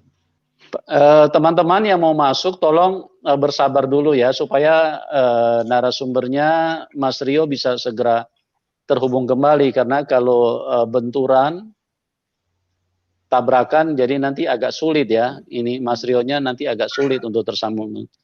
Oke, gini sudah tersambung kembali ya, supaya Mas Rio. Iya Pak, mohon maaf. Halo. Tadi ada telepon. Oh, ada telepon. Oh, ya. iya. Oke, silakan Pak John. Ya, Mas Rio, selamat malam. Tadi saya menyimak sedikit kesaksian dari Mas Rio ya, yang diantarkan ke surga, ditunjukkan neraka dan segala macam. Ya, itu juga kita bisa baca di Wahyu sih, kejadian seperti itu di mana, dan soal konsep surga tadi yang di agama kita sendiri seperti itu ya. Mungkin yang mau saya tanggapi juga di sini ya, dulu ketika Tuhan menampakkan diri kepada Abraham dan berfirman, aku akan memberikan negeri ini kepada keturunanmu, maka dirikanlah di situ mesbah bagi Tuhan yang telah menampakkan diri kepadanya. Kemudian ia berpindah dari situ ke pegunungan di sebelah timur Betel. Ia memasang kemah, lalu ia mendirikan di situ mesbah bagi Tuhan dan memanggil nama Tuhan di Kejadian 12 ayat 7. Yang mau saya tanyakan ke Mas Rio sendiri, ketika bertemu Tuhan, apakah juga ada peringatan tentang pengajar-pengajar atau nabi-nabi palsu di dunia sendiri, Mas? Jadi gimana maksudnya yang Mas tanyakan itu pengajaran-pengajaran palsu gitu? Iya, apakah sudah diperingatkan juga atau bagaimana, Mas? Kalau dari apa ya, dari psikologi pada saat itu, apakah ada penyampaian juga seperti itu apa gimana, Mas? Karena di situ sendiri kan diperintahkan untuk apa ya, mengabarkan atau beritakanlah apa yang dilihat itu. Itu kan bisa kita baca di Matius 24 ayat 24 sampai 25. Oke. Matius 24. Iya, ayat 24 sampai 25. Kalau tentang begini Pak, kalau tentang pengajaran sesat, itu sih menurut saya tergantung orangnya ya, orangnya bagaimana yang dia mengajarin, siapa yang mau nerima. Tapi pada waktu itu saya sama Tuhan Yesus yang diberitakannya ya memang suaranya seperti itu, toh. Beritakanlah Injil Kerajaan Surga, beritakanlah kabar baik kepada semua orang. Nah, jadi yang saya terima hanya itu Pak. Gitu. Oh iya, dan yang tadi ya sebenarnya konsepnya sama ya, yang untuk cara untuk masuk surga sendiri atau menerima keselamatan itu ya di Yohanes 14 itu ya, kira-kira begitu ya, Mas Rio. Bentar Pak. Jadi kalau mau menerima keselamatan itu dalam kerajaannya kita menerima Tuhan sebagai juru selamat, oke, semua dosa kita akan diampuni dan kita akan masuk kerajaan surga. Tapi yang saya mau bilang, Pak, kita hidup di dunia, selama kita beriman kepada Tuhan Yesus, biarpun ya saya mengakui manusia itu penuh dengan kedosa dan ketelanjangan dan kedagingan, tapi setiap hari kita harus mengerjakan setiap kebenaran kita yang kita miliki, Pak. Begitu. Oh, begitu ya. Asal enaknya, oke, orang Kristen masuk surga langsung, tapi kan kita percaya Tuhan Yesus telah menyelamatkan hidup kita dan merubah hidup kita cara yang lama. Tetapi ketika kita sudah mengubah cara yang lama, kita harus dipondasikan dengan firman Tuhan, mengerjakan kebenaran setiap hari. Begitu, Pak. Jadi caranya soal kerajaan 1000 tahun itu juga itu apa bagaimana, Mas, kalau menurut sepengetahuan Mas sendiri? Setelah nanti Tuhan akan datang kembali. Kalau kerajaan 1000 tahun mungkin moderator bisa lebih lengkap ya Mas menjelaskannya gitu. Oh gitu. Ya. Boleh Pak Pendeta Yusuf menjelaskannya tentang kerajaan 1000 tahun? Ya, jadi gini, kerajaan 1000 tahun itu pengertiannya sama seperti yang Tuhan nyatakan di dalam kitab Kejadian bahwa Tuhan itu kan bekerja 6 hari. Iya. Ya, terus di dalam 2 Petrus dikatakan 1 hari sama dengan 1000 tahun, 1000 tahun sama dengan 1 hari. Nah, 6000 tahun itu adalah dibagi menjadi 3 masa, Pak. Masa Bapa, Putra, dan Roh Kudus. Jadi 2000 tahun Bapa itu dari mulai Adam sampai Abraham. Nah, anak itu dari Abraham sampai kelahiran Tuhan Yesus. Nah, dari Roh Kudus itu dari Tuhan Yesus lahir sampai kepada saat ini gitu loh. Jadi 2000 tahun ya, jadi 6000. Nah, 1000 tahun itu adalah pesta. Iya. Ya, pesta. Jadi Tuhan Yesus itu makanya di hari ke-7 Tuhan kan memberkati, Pak John, ya. Hari ke-7 Tuhan memberkati karena itu memang sebagai ungkapan sukacita karena pada saat kita mengalami kemenangan dari dunia ini setelah 6000 tahun dengan perjuangan yang cukup berat, bukan hanya cukup berat, sangat berat kita melewati salib di dalam dunia ini, makanya Tuhan mengadakan pesta untuk memberkati, istilahnya menjamu kita selama 1000 tahun, Pak John. Nah, setelah itu, setelah pesta, ibaratnya pesta perkawinan, Pak, pesta perkawinan anak domba selama 1000 tahun itu diluapkan semua sukacita yang Tuhan ingin share, Tuhan ingin bagikan dan kita bisa nikmati secara luar biasa di situ. Nah, setelah itu baru kita artinya masuk di dalam kehidupan kekekalan. Artinya ya kita bersama-sama dengan Tuhan menikmati, kita sebagai mempelai wanita, dia sebagai mempelai pria, atau kita sebagai anak, dia sebagai bapak gitu. Ya, Oh jelas iya, ya Pak John? ya jelas Pak. Makasih Pak untuk Mas Rio juga. Makasih, Terima Pak. kasih atas ya Tuhan memberkati Pak. John. Ya, Tuhan berkati ya. Mm-mm. Oke Pak John. Oke, kita pindah Pak Agus. Pak Agus. Selamat malam, Pak. Malam Pak Selamat Agus. malam. Ya, silakan Dengar, Pak Agus. Yusuf. Dengar Pak. Selamat malam Pak Yusuf. Selamat malam buat Pak Rio. Iya. Halo Pak Agus. Oh iya. Ya. Pertanyaan saya Halo. buat Mas Rio. Mas Rio ini kan ya paling tidak sudah mengenal tentang konsep keselamatan di Islam atau agama yang dulu dan konsep bagaimana untuk masuk surga. Iya, baik. Yang saya mau tanyakan kepada Mas Rio, kira-kira perbedaan yang paling menjolok atau perbedaan yang paling Mas rasakan itu ya setelah percaya kepada Yesus Kristus, konsep keselamatannya seperti apa di agama dulu dan sekarang, kemudian nanti setelah mati kan kita mengenal namanya dunia roh, jadi roh kita akan bertemu dengan Tuhan. Apakah di agama yang dulu juga mengenal tentang konsep tentang keselamatan bahwa roh kita akan bertemu dengan Tuhan, atau konsepnya seperti apa? Ya, jadi mungkin Baik. itu yang saya tanyakan. Jadi kalau konsep yang di agama saya dahulu dan konsep yang saya percaya sekarang ini sangatlah jauh berbeda, Pak. Dimana kalau konsep agama saya yang dahulu, mereka setiap sembahyang, mereka selalu berdoa sedemikian. Tunjukilah aku jalan yang lurus. Setiap hari mereka berdoa demikian. Jadi mereka nggak ngerti apa artinya keselamatan Tuhan. Dan Tuhan yang mereka juga bilang mudah-mudahan untuk masuk ke dalam surga ataupun dia masuk dalam neraka. Dan masuk ke dalam surga pun mereka harus melewati jembatan yang rambut yang dibelah 7. Siapa mau Pak yang mau jalan lewat situ? Jadi kalau soal keselamatan jelas kan, susah sekali. Nah, orang yang bisa masuk surga itu Mas Rio. dari agama saya yang dulu itu mereka harus yang namanya Mas Rio, sebentar, sorry saya potong.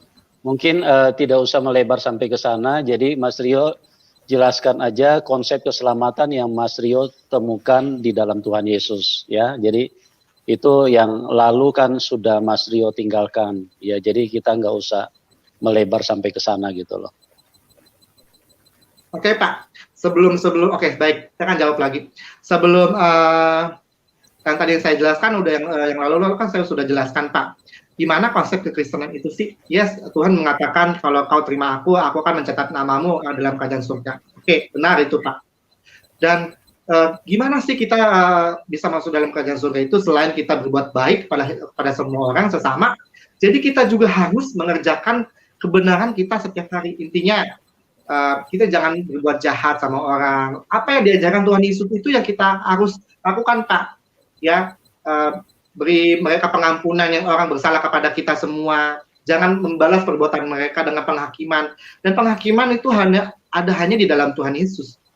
Jadi jelas ketika kita mau masuk surga di dalam kekristenan itu yang saya tahu, saya harus mengerjakan kebenaran saya setiap hari sampai saya mengakhiri pertandingan di dunia ini, dan yang artinya sampai saya meninggal suatu saat nanti saya sudah selesai mengerjakan kebenaran saya dan saya akan mendapatkan mahkota yang Tuhan berikan kepada setiap pengerja-pengerja yang akan mendapat upahnya langsung dari Tuhan. Begitu, Pak.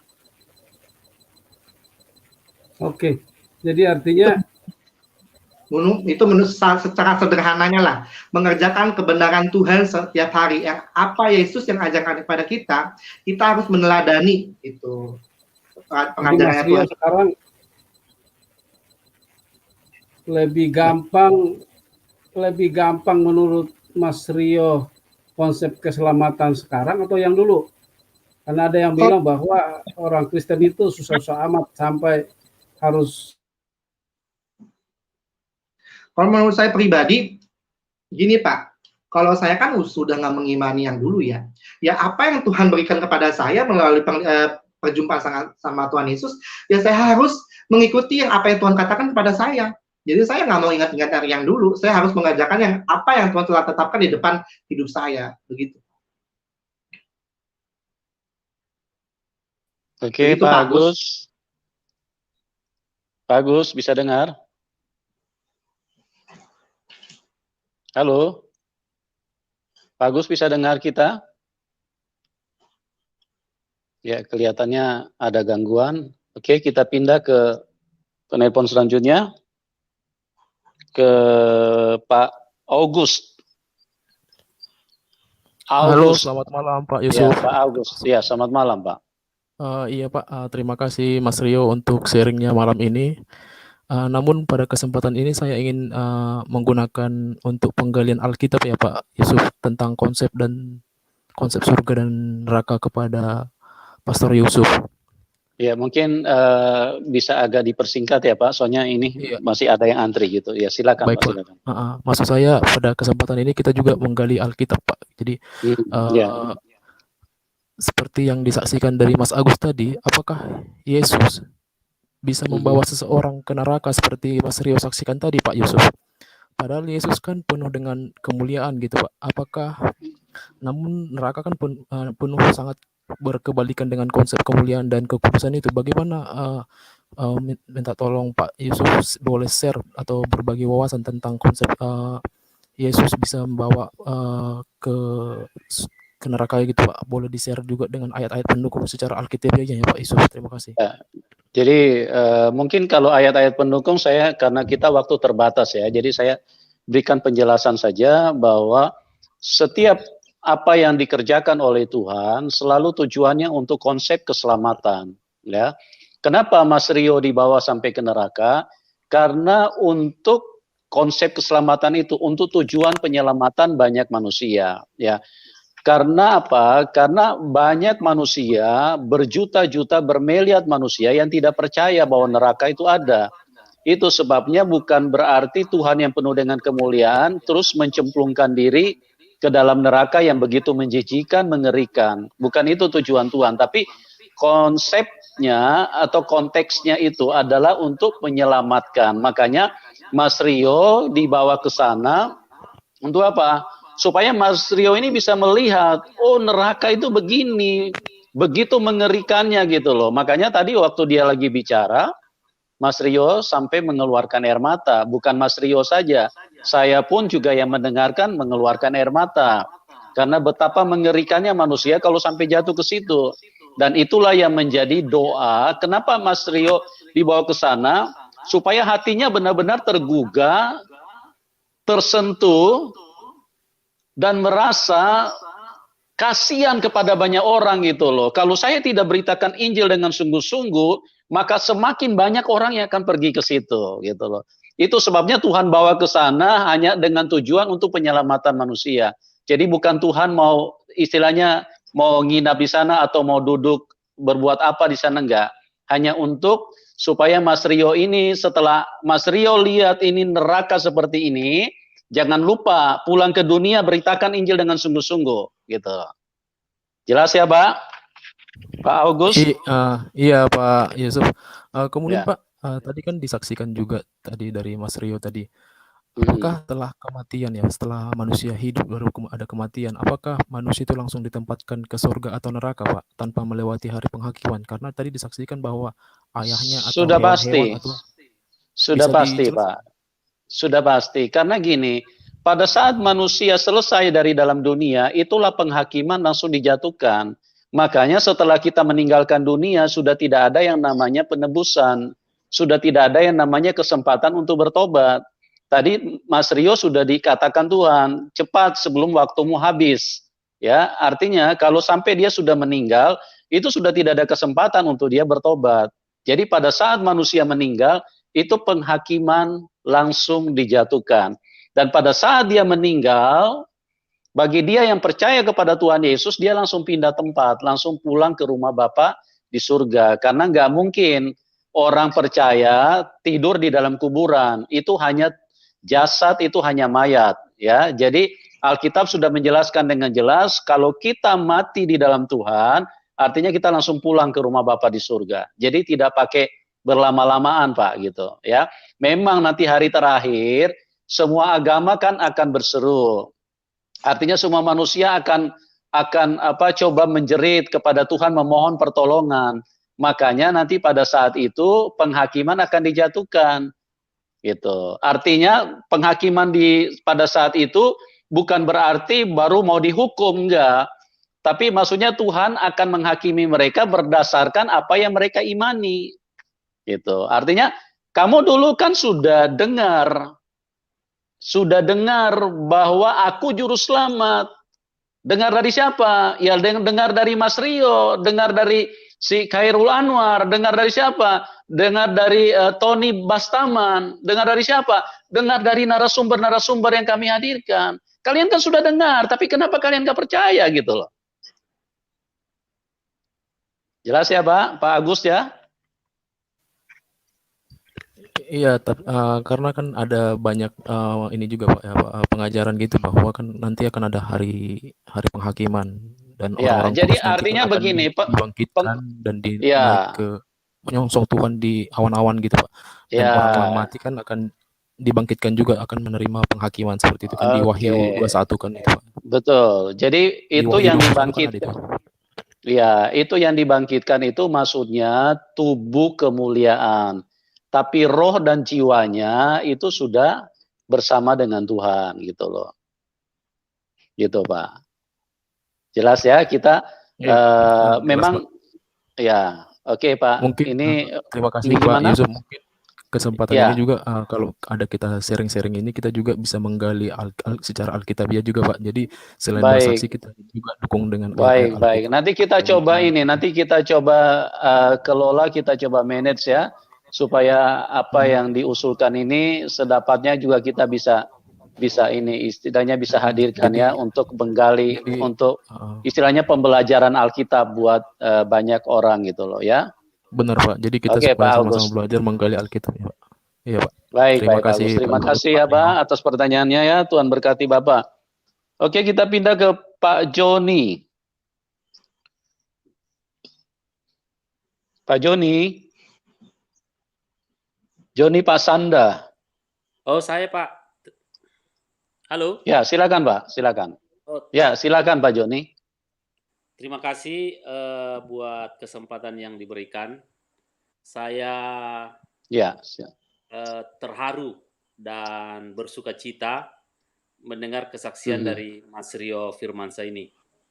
Bagaimana Tuhan panggil dia, ya, bagaimana Tuhan panggil untuk menyelamatkan Mas Rio, dan juga saya yakin rencana Tuhan itu lebih luas lagi buat kaum keluarga daripada Mas Rio dan umat manusia ini.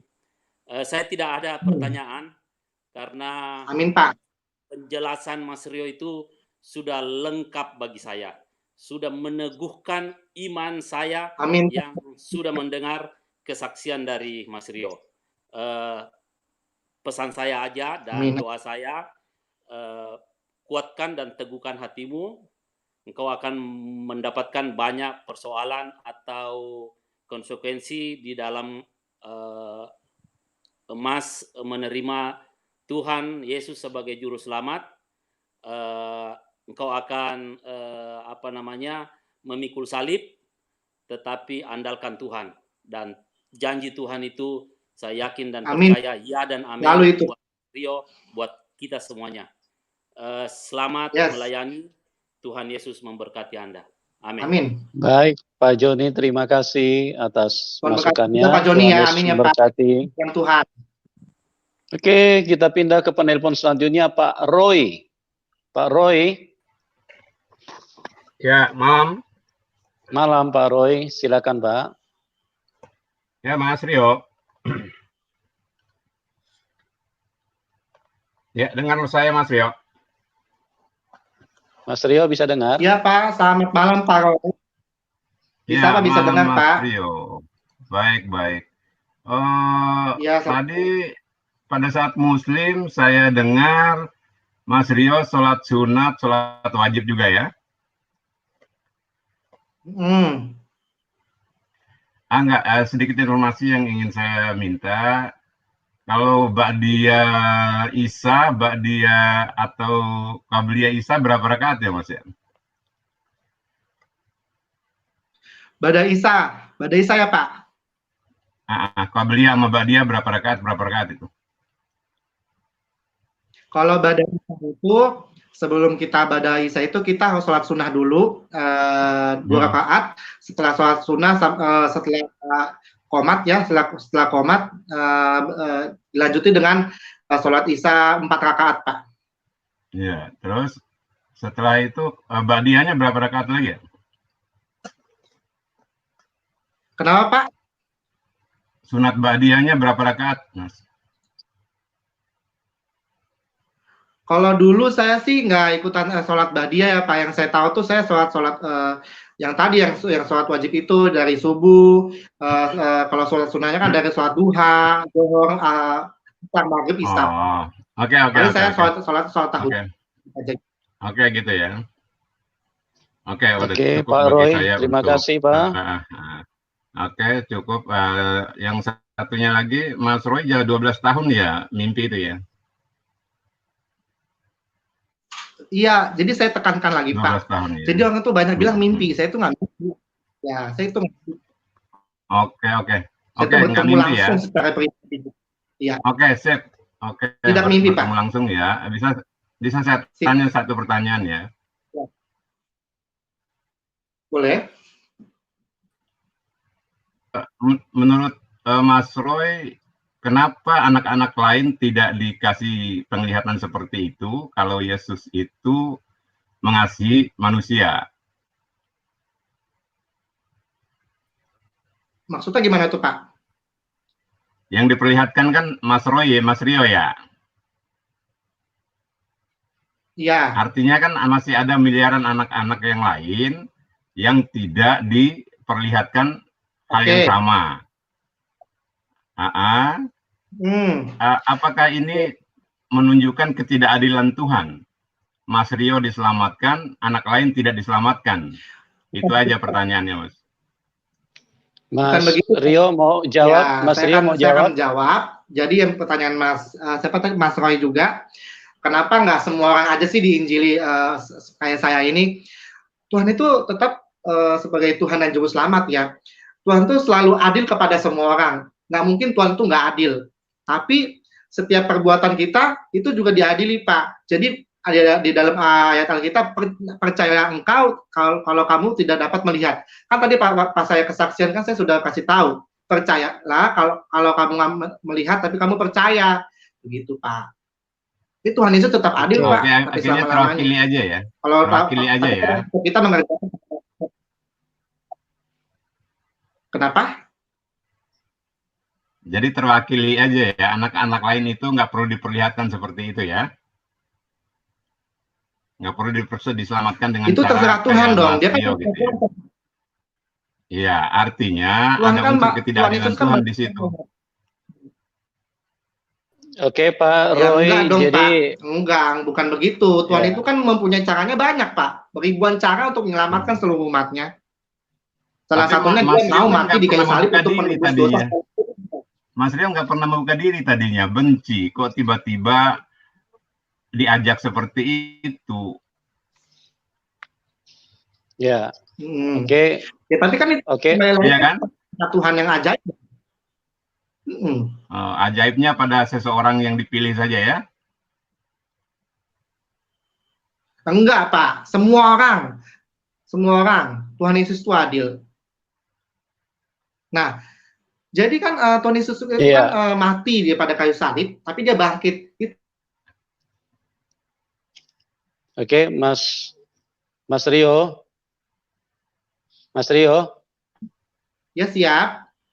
Ya, oke, saya jawab ya. Jadi itu semua kembali kepada keputusan Tuhan, Pak Roy. Jadi kita tidak bisa bertanya kepada si Mas Rio apakah ini keadilan Tuhan atau bukan keadilan Tuhan. Karena Tuhan itu sangat sempurna, cara kerja Tuhan kita nggak bisa atur sesuai dengan pikiran kita, gitu Pak. Jadi masalah keadilan Tuhan. Oke. Ya. Ya. Oke, jelas ya Pak? Oke, makasih ya. Iya. Makasih, Segitu aja makasih berarti ya. ya keadaannya, Yesus ya. Oke. Iya Pak, selamat malam Pak. Oke, kita pindah ke Pak Taufik. Silakan Pak Taufik.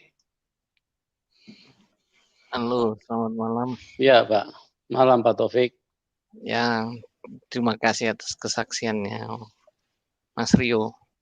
Jadi Iya, sebenarnya karena Mas Rio-nya sudah memberi kesaksian, jadi banyak orang ingin mendengar kesaksian dari Mas Rio sendiri gitu loh, termasuk saya. Jadi apa yang Mas Rio lihat, saya juga ingin tahu.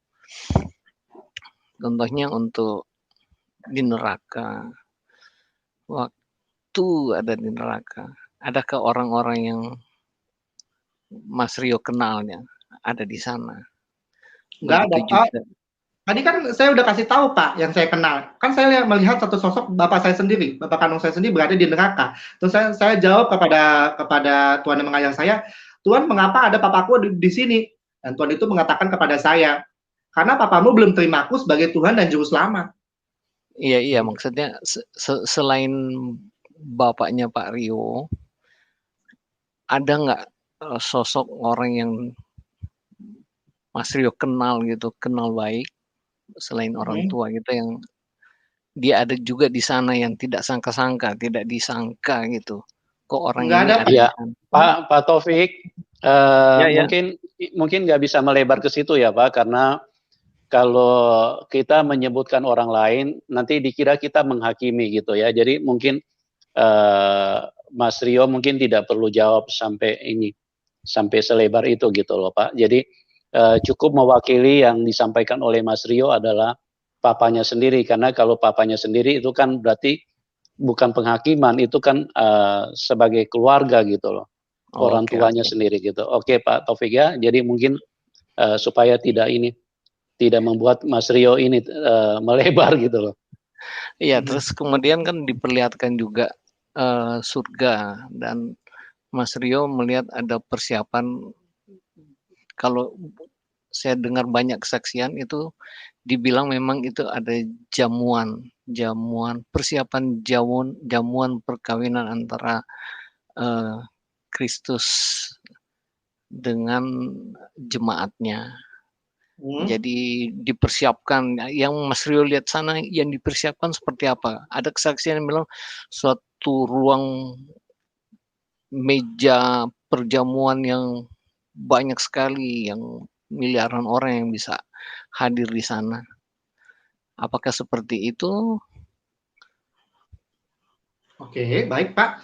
Kan kalau Bapak tadi simak kesaksian saya waktu dalam kerajaan surga, saya masuk yang namanya di suatu ruangan itu besar dan mejanya penuh dengan cawan-cawan. Ya suatu saat pada waktu itu bilang kepada saya, suatu saat kita akan pesta di tempat ini. Begitu saja, tidak ada panjang-panjang. Tapi pestanya bukan pesta dalam pedagingan ya Pak, pesta dalam kemuliaan Allah Bapa. Pesta iya. Jadi pesta yang ditunjukkan hanya untuk kemuliaan Tuhan Yesus. Gitu. Oke. Mungkin Pak moderator bisa tambahkan. Oh nggak usah Pak Yusuf. Gini, maksudnya itu bisa dimengerti. Kan yang kita pengen lihat apa yang Mas Rio lihat. Terus saya tambahkan lagi tadi soal ada yang mengenai pengadilan, apakah orang mati itu langsung masuk neraka. Ya memang betul tadi kata Pak Yusuf tadi, orang yang mati di luar Tuhan memang langsung masuk neraka. Dan penghakiman terakhir, sepengetahuan saya, itu adalah pembagian upah orang-orang percaya, diadili di sana. Jadi dia kan nanti ada pembagian mahkota, ada keselamatan dari Tuhan. Jadi selain mahkota keselamatan, ada beberapa mahkota lain yang akan didapati. Jadi pengadilan terakhir yang itu. Jadi mungkin itu saja tambahan saya untuk pendengar yang lain. Itu saja Pak Oke. Yusuf. Terima kasih Baik Pak Mas Taufik, Rio, terima Pak kasih Yusuf. Pak atas masukannya, atas teleponnya ya. Oke, kita pindah ke penelpon selanjutnya. Pak James. Pak James. Selamat Halo. malam. Ya, halo. Ya. Ya, Salam. halo. Salam Mas Rio. Ya, salam Pak Yusuf. James. Ya, kesaksiannya luar biasa, Pak. Saya mau tanya Mas Rio. Ini Mas Rio waktu di surga dan neraka itu, waktu dibawa ke sana itu, pertanyaan saya pertama, Mas Rio lihat nggak ada orang yang dicelupin dari neraka terus diangkat dimasukin ke surga? Itu yang pertama. Terus yang kedua, Mas Rio waktu ketemu Tuhan itu hanya kepalanya saja atau ada badannya? Karena setahu saya lihat bahwa Allah itu punya 2 tangan kanan dan punya betis, tapi semuanya itu akan binasa dan yang tersisa cuma wajahnya. Silakan Mas Rio, cuma itu aja Mas. Thank you. Baik Pak, akan jawab. Jadi kalau orang yang sudah masuk ke dalam kerajaan neraka itu, dalam lautan api, dia tidak bisa masuk lagi ke dalam surga karena yaitu finalnya dia itu memang udah di situ. Yang sudah tidak terima Tuhan tapi dia tidak mengerjakan keselamatannya, dia akan dilemparkan ke dalam lautan api. Yang sebaliknya demikian, kalau dia tidak menerima Yesus sebagai Tuhan dan Juru Selamat, finalnya udah di neraka. Tidak ada lagi pengangkatan dari neraka ke dalam kerajaan surga. Itu yang pertama. Dan yang kedua, saya diperlihatkan bukan setengah badan, setengah wajah atau wajahnya doang. Karena Tuhan Yesus penuh kemuliaan dan kuasa, keajaiban, jadi saya melihat seluruh tubuhnya. Tapi tangannya tuh kiri kanan berlubang. Tapi saya tidak bisa melihat wajahnya karena ditutupi dengan sinar yang sangat ajaib. Sinar yang mulia. Rambutnya panjang segini, tapi dia di belakang ada banyak malaikat, Pak. Gitu. Jadi nggak ada yang setengah-setengah badan di situ.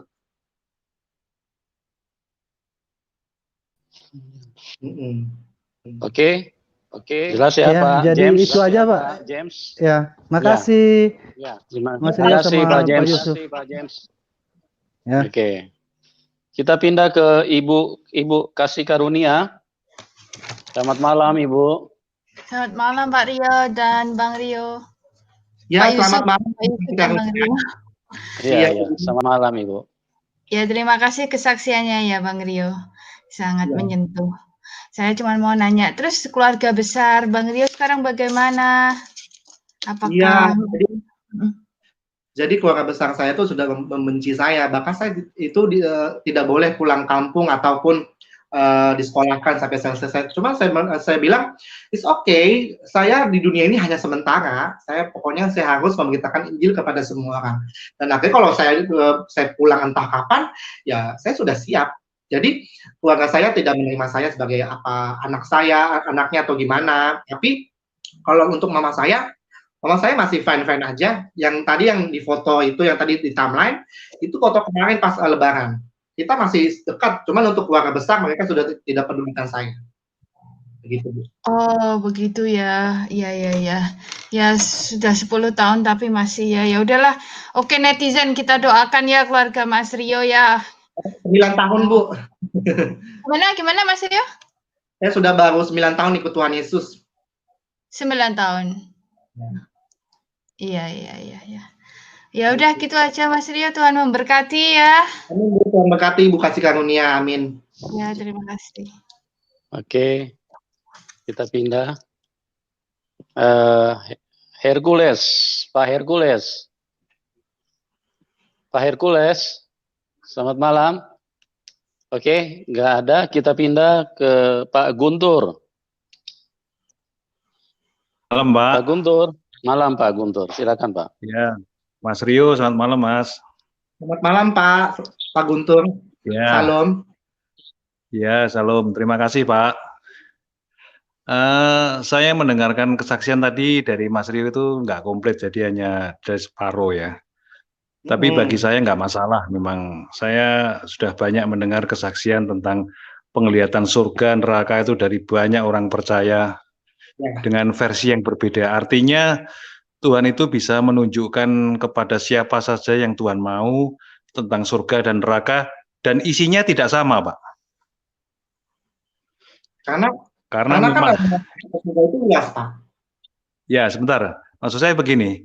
Jadi Tuhan itu memperlihatkan semuanya dengan semua orang percaya yang sudah diberi penglihatan itu berbeda-beda nganunya. Artinya surga atau neraka itu polanya memang sama ya, suatu suka, misalnya surga itu suatu kesukaan, sukacita, kesucian, kemuliaan dan sebagainya, tapi isinya bisa berbeda-beda.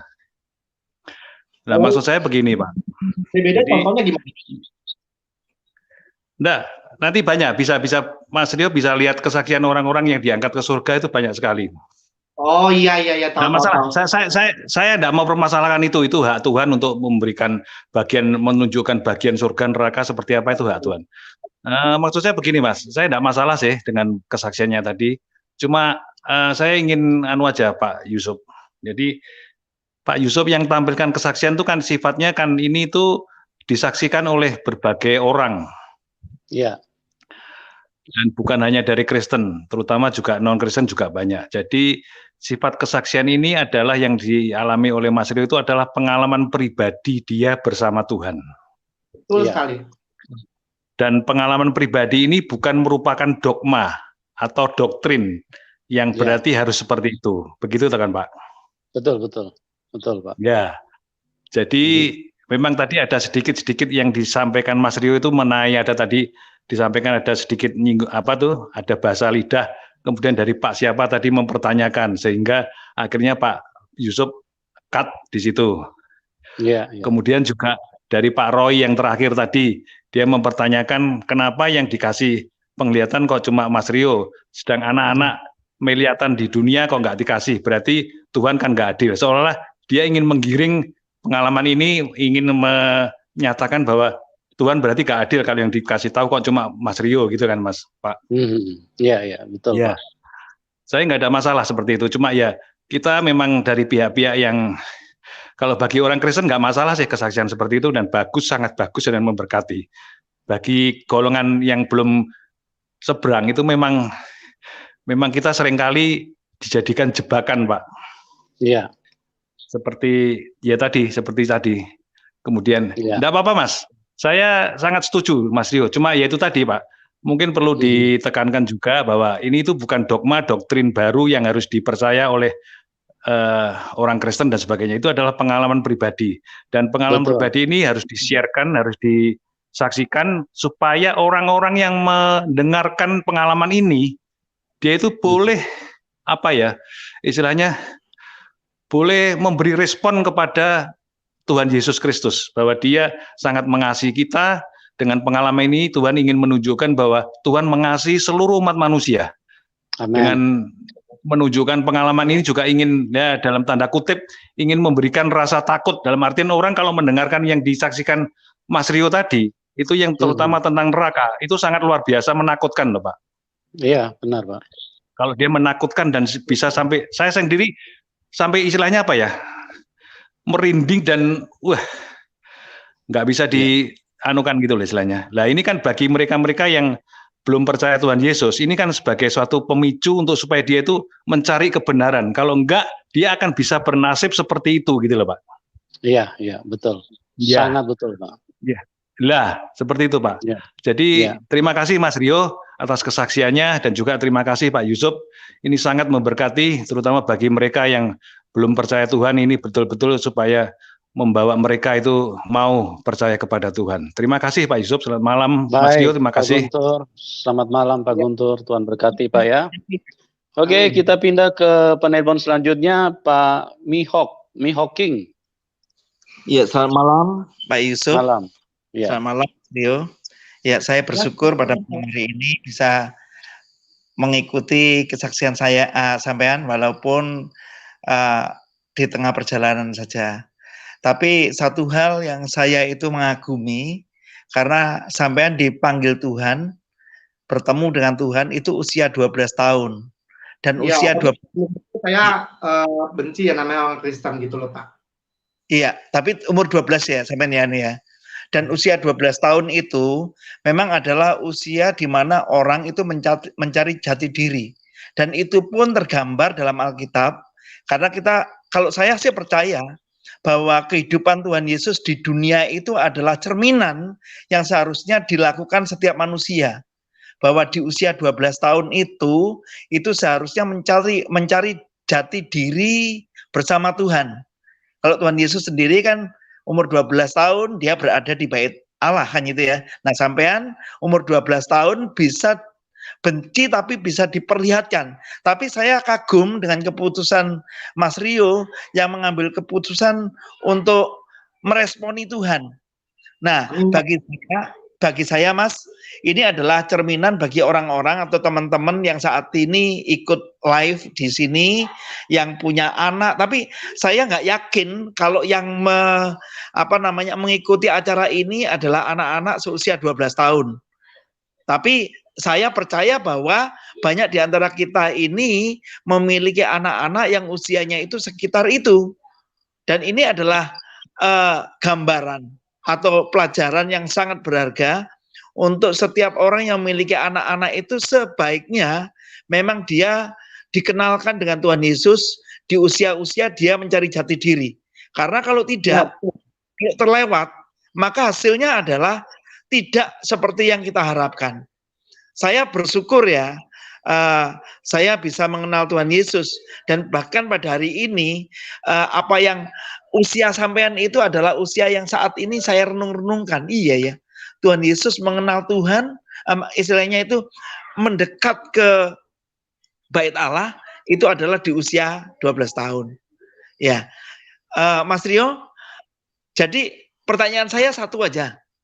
Sampean tadi kan mengatakan bahwa punya ayah, punya bapak, itu berada di tempat itu. Nah, pertanyaan memang bapaknya Mas Rio itu meninggal ya? Meninggalnya itu kapan? Lalu meninggalnya itu meninggalnya kapan? Dan kalau menurut Mas Rio sekarang, mungkin nggak dia itu yang berada di neraka ini didoakan supaya bisa dipindahkan ke surga? Terima kasih, itu aja deh. Saya akan jawab pertanyaan Bapak. Yang pertama, saya ditinggalkan almarhum Bapak saya itu tahun 2007. Udah berapa 10 tahun lebih silam ya Pak. Tapi yang kita ketahui ketika dia tidak menerima keselamatan Tuhan, yang dimana tadi saya ceritakan, Tuhan mengapa ada Bapak saya di tempat ini, di dalam lautan api ini? Dan Tuhan menjawab kepada saya, karena papamu belum terima aku sebagai Tuhan dan Juru Selamat, cepatlah sebelum waktumu habis. Artinya, ketika sudah masuk ke neraka, mau didoakan sampai manapun, tidak akan masuk ke dalam surga. Kenapa? Masuk ke dalam keadaan surga, itu adalah anugerah yang kita terima di dalam bumi ini. Jadi kita harus berjuang hidup dalam kekudusan, kesucian Allah, sehingga kita bisa masuk ke dalam surga. Terutamanya kita harus terima Tuhan Yesus sebagai Tuhan dan Juru Selamat. Jadi nggak ada Pak yang udah dari neraka dipindahkan ke surga. Karena surga itu suci sekali. Surga tidak ada satu titik pun noda di situ. Artinya tidak ada dosa manapun yang ada dalam kerajaan surga. Begitu Pak jawaban saya. Terima kasih Mas Rio. Baik, Pak Mihok. Terima kasih Pak atas pertanyaannya. Iya Pak. Oke. Kita pindah ke penelpon terakhir, Pak Sam. Selamat malam Pak Sam. Malam. Ya, malam Pak. Pak Malam, Pak Yusuf. Halo. Malam Pak. Udah Rio ini kan waktu ini usia 12 berarti udah akil balik ya, sudah memiliki ketertarikan lawan jenis ya. Ya. Waktu itu pernah nggak merasa terteror? Pernah punya pengalaman membaca komik-komik tentang siksa neraka nggak? Soalnya ada pengalaman setelah saya pernah lihat ada orang memiliki pengalaman, jadi dia terekam terus ke alam bawah sadarnya dia. Nah pernah, saya nggak pernah beli komik neraka. Yang dulu malah saya suka komik ya Doraemon, SpongeBob ya. Ya yang apa ya itu yang zaman-zaman sebelum mendapat penglihatan itu enggak ya? Belum enggak pernah. Jadi sama saya pesantrennya kalau saya lagi bosan paling online Pak. Ayo Dance, Point Blank, pasti tahu game kayak gitu ya. Jadi alam pikir bawah sadar Udario ini tidak terkombinasi dengan rasa takut seperti itu ya? Enggak ya waktu itu ya, merasa tidak ya? Karena kan bagi Tuhan tidak mustahil, Pak. Siapa dia akan jumpai. Kan dia yang berkenan gitu. Terus untuk penglihatan mengenai surga, waktu Ya. itu kan sudah memiliki perasaan ketertarikan lawan jenis belum? Nah, saya yang belum ada Pak ketertarikan, karena kan yang saya pikirkan hanya mau main-main saja waktu itu, waktu masih umur 12 tahun. Belum ya. Belum. Oh, berarti memang bisa menjadi alasan juga kenapa tidak ada diperlihatkan bilik-bilik atau tilam-tilam yang ada bidadarinya, tempat orang di surga bersenggama dengan birahi yang tidak putus-putus itu, berarti nggak lihat ya, Pak Rio? Nah, itu waktu itu saya pun belum pernah dengar, Pak. Yang ada yang di surga 72 itu saya nggak tahu dulu itu. Baru tahu sekarang aja, 5 tahun belakangan ini. Karena kan yang namanya anak-anak kan yang diajarinnya kan pasti ya nggak mungkin lah yang dewasa itu kan nanti. Belum ada ya? Kenapa? Belum ada, Pak. Ya, berarti ini bukan mimpi ya, penglihatan itu bukan mimpi ya? Bukan mimpi, jadi orang tuh beranggapan waktu itu dalam keadaan mimpi, bukan? Bukan, jadi itu layaknya seperti saya mati suri, Pak, 5 jam lebih. Oh, sakit, kondisi sakit waktu itu? Nggak sakit. Kan saya bilang tadi, saya habis pulang main di warnet, di Point Blank, Iodance, tapi kan di situ kan saya tidak pernah tinggal sholat saya, tapi kan akhirnya saya ya dijumpai Tuhan seperti itu. Oh, enggak, ada juga pengalaman yang namanya near death experience, pengalaman hampir mati itu yang disebut mati suri, juga ada juga yang mendapatkan pengalaman spiritual seperti itu. Tapi Pak Rio bukan seperti itu ya? Nah iya kan, jadi kan Pak, cara Tuhan kan banyak Pak.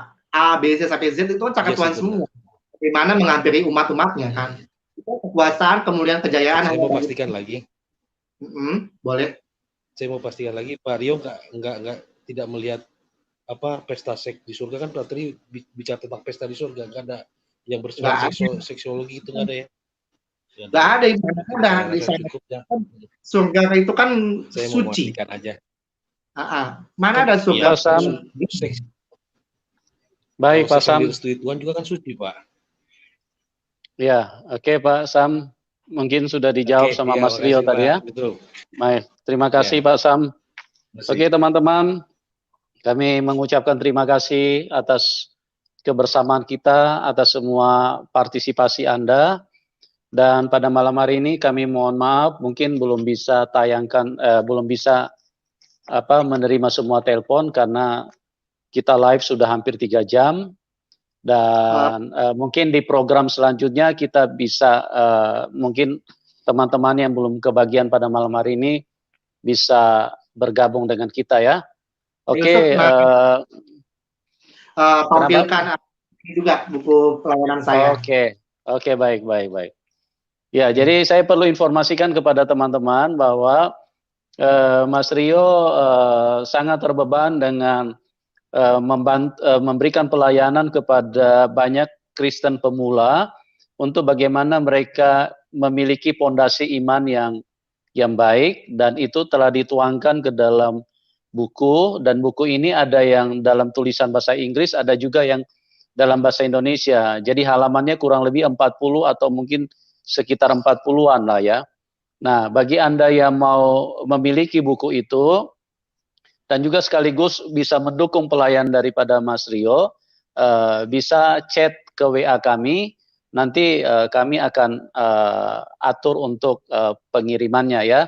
Nanti Mas Rio akan siapkan untuk pengirimannya.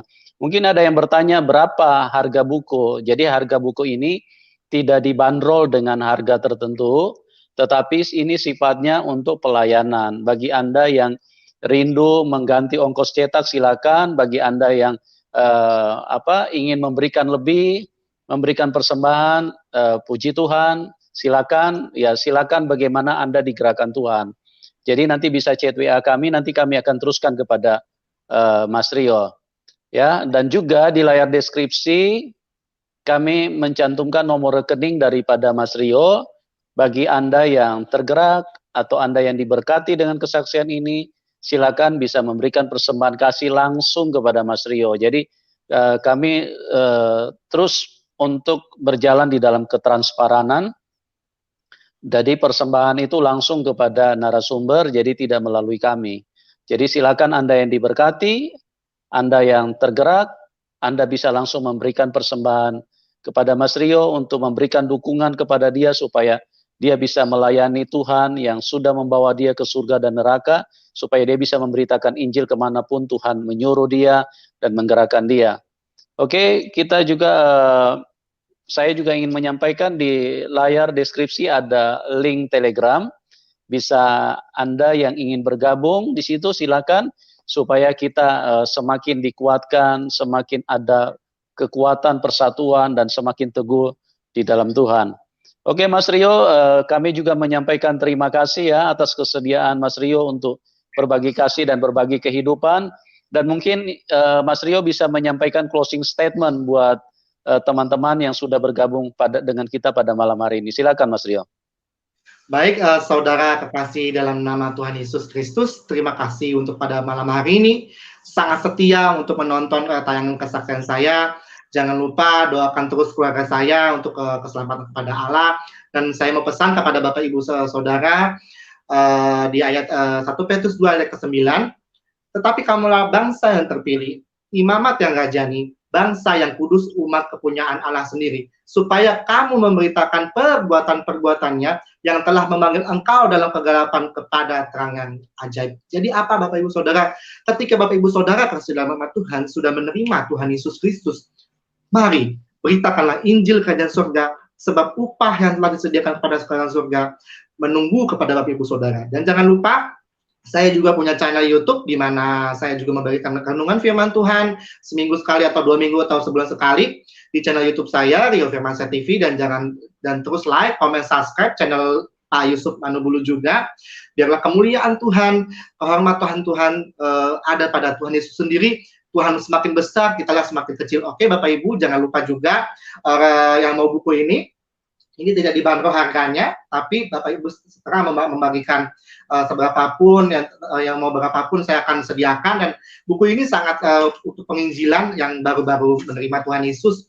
Bagaimana cara dia menerima Tuhan dengan doa-doa, apa itu Roh Kudus, apa artinya perjamuan kudus, apa artinya sangkal diri, apa artinya iman kepada Tuhan. Dan ini dikarang oleh mentor saya, Pendeta Jeremia Owe, seorang kaya raya dia pada masanya, dan papanya seorang mempunyai bank dan pabrik nilon pada waktu itu, sehingga dia menjadi kaya raya, sekolahnya di Singapura, dan dia sekolahnya lanjut lagi ke Amerika, S2-nya bisnis. Tetapi mereka tidak merasakan sukacita. Karena apa? Dia mempunyai uang banyak, tapi dia tidak merasakan kebahagiaan dalam Tuhan. Artinya apa? Dia adalah hamba Tuhan. Tetapi oleh kasih karunia Tuhan yang telah ditetapkan pada hidupnya, dia bisa menerima Tuhan itu, dan dia memberitakan Injil kepada semua orang banyak, dan dia bertobat.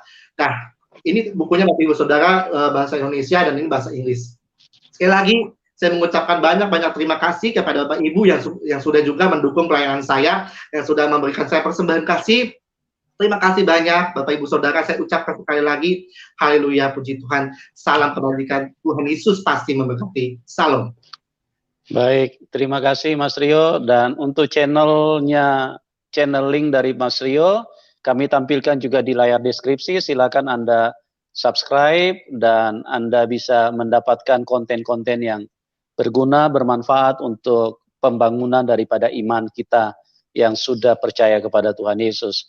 Oke, semua teman-teman, sampai di sini perjumpaan kita, dan Tuhan Yesus memberkati kita semua, dan salam kemenangan buat kita semua. Amin. Amin.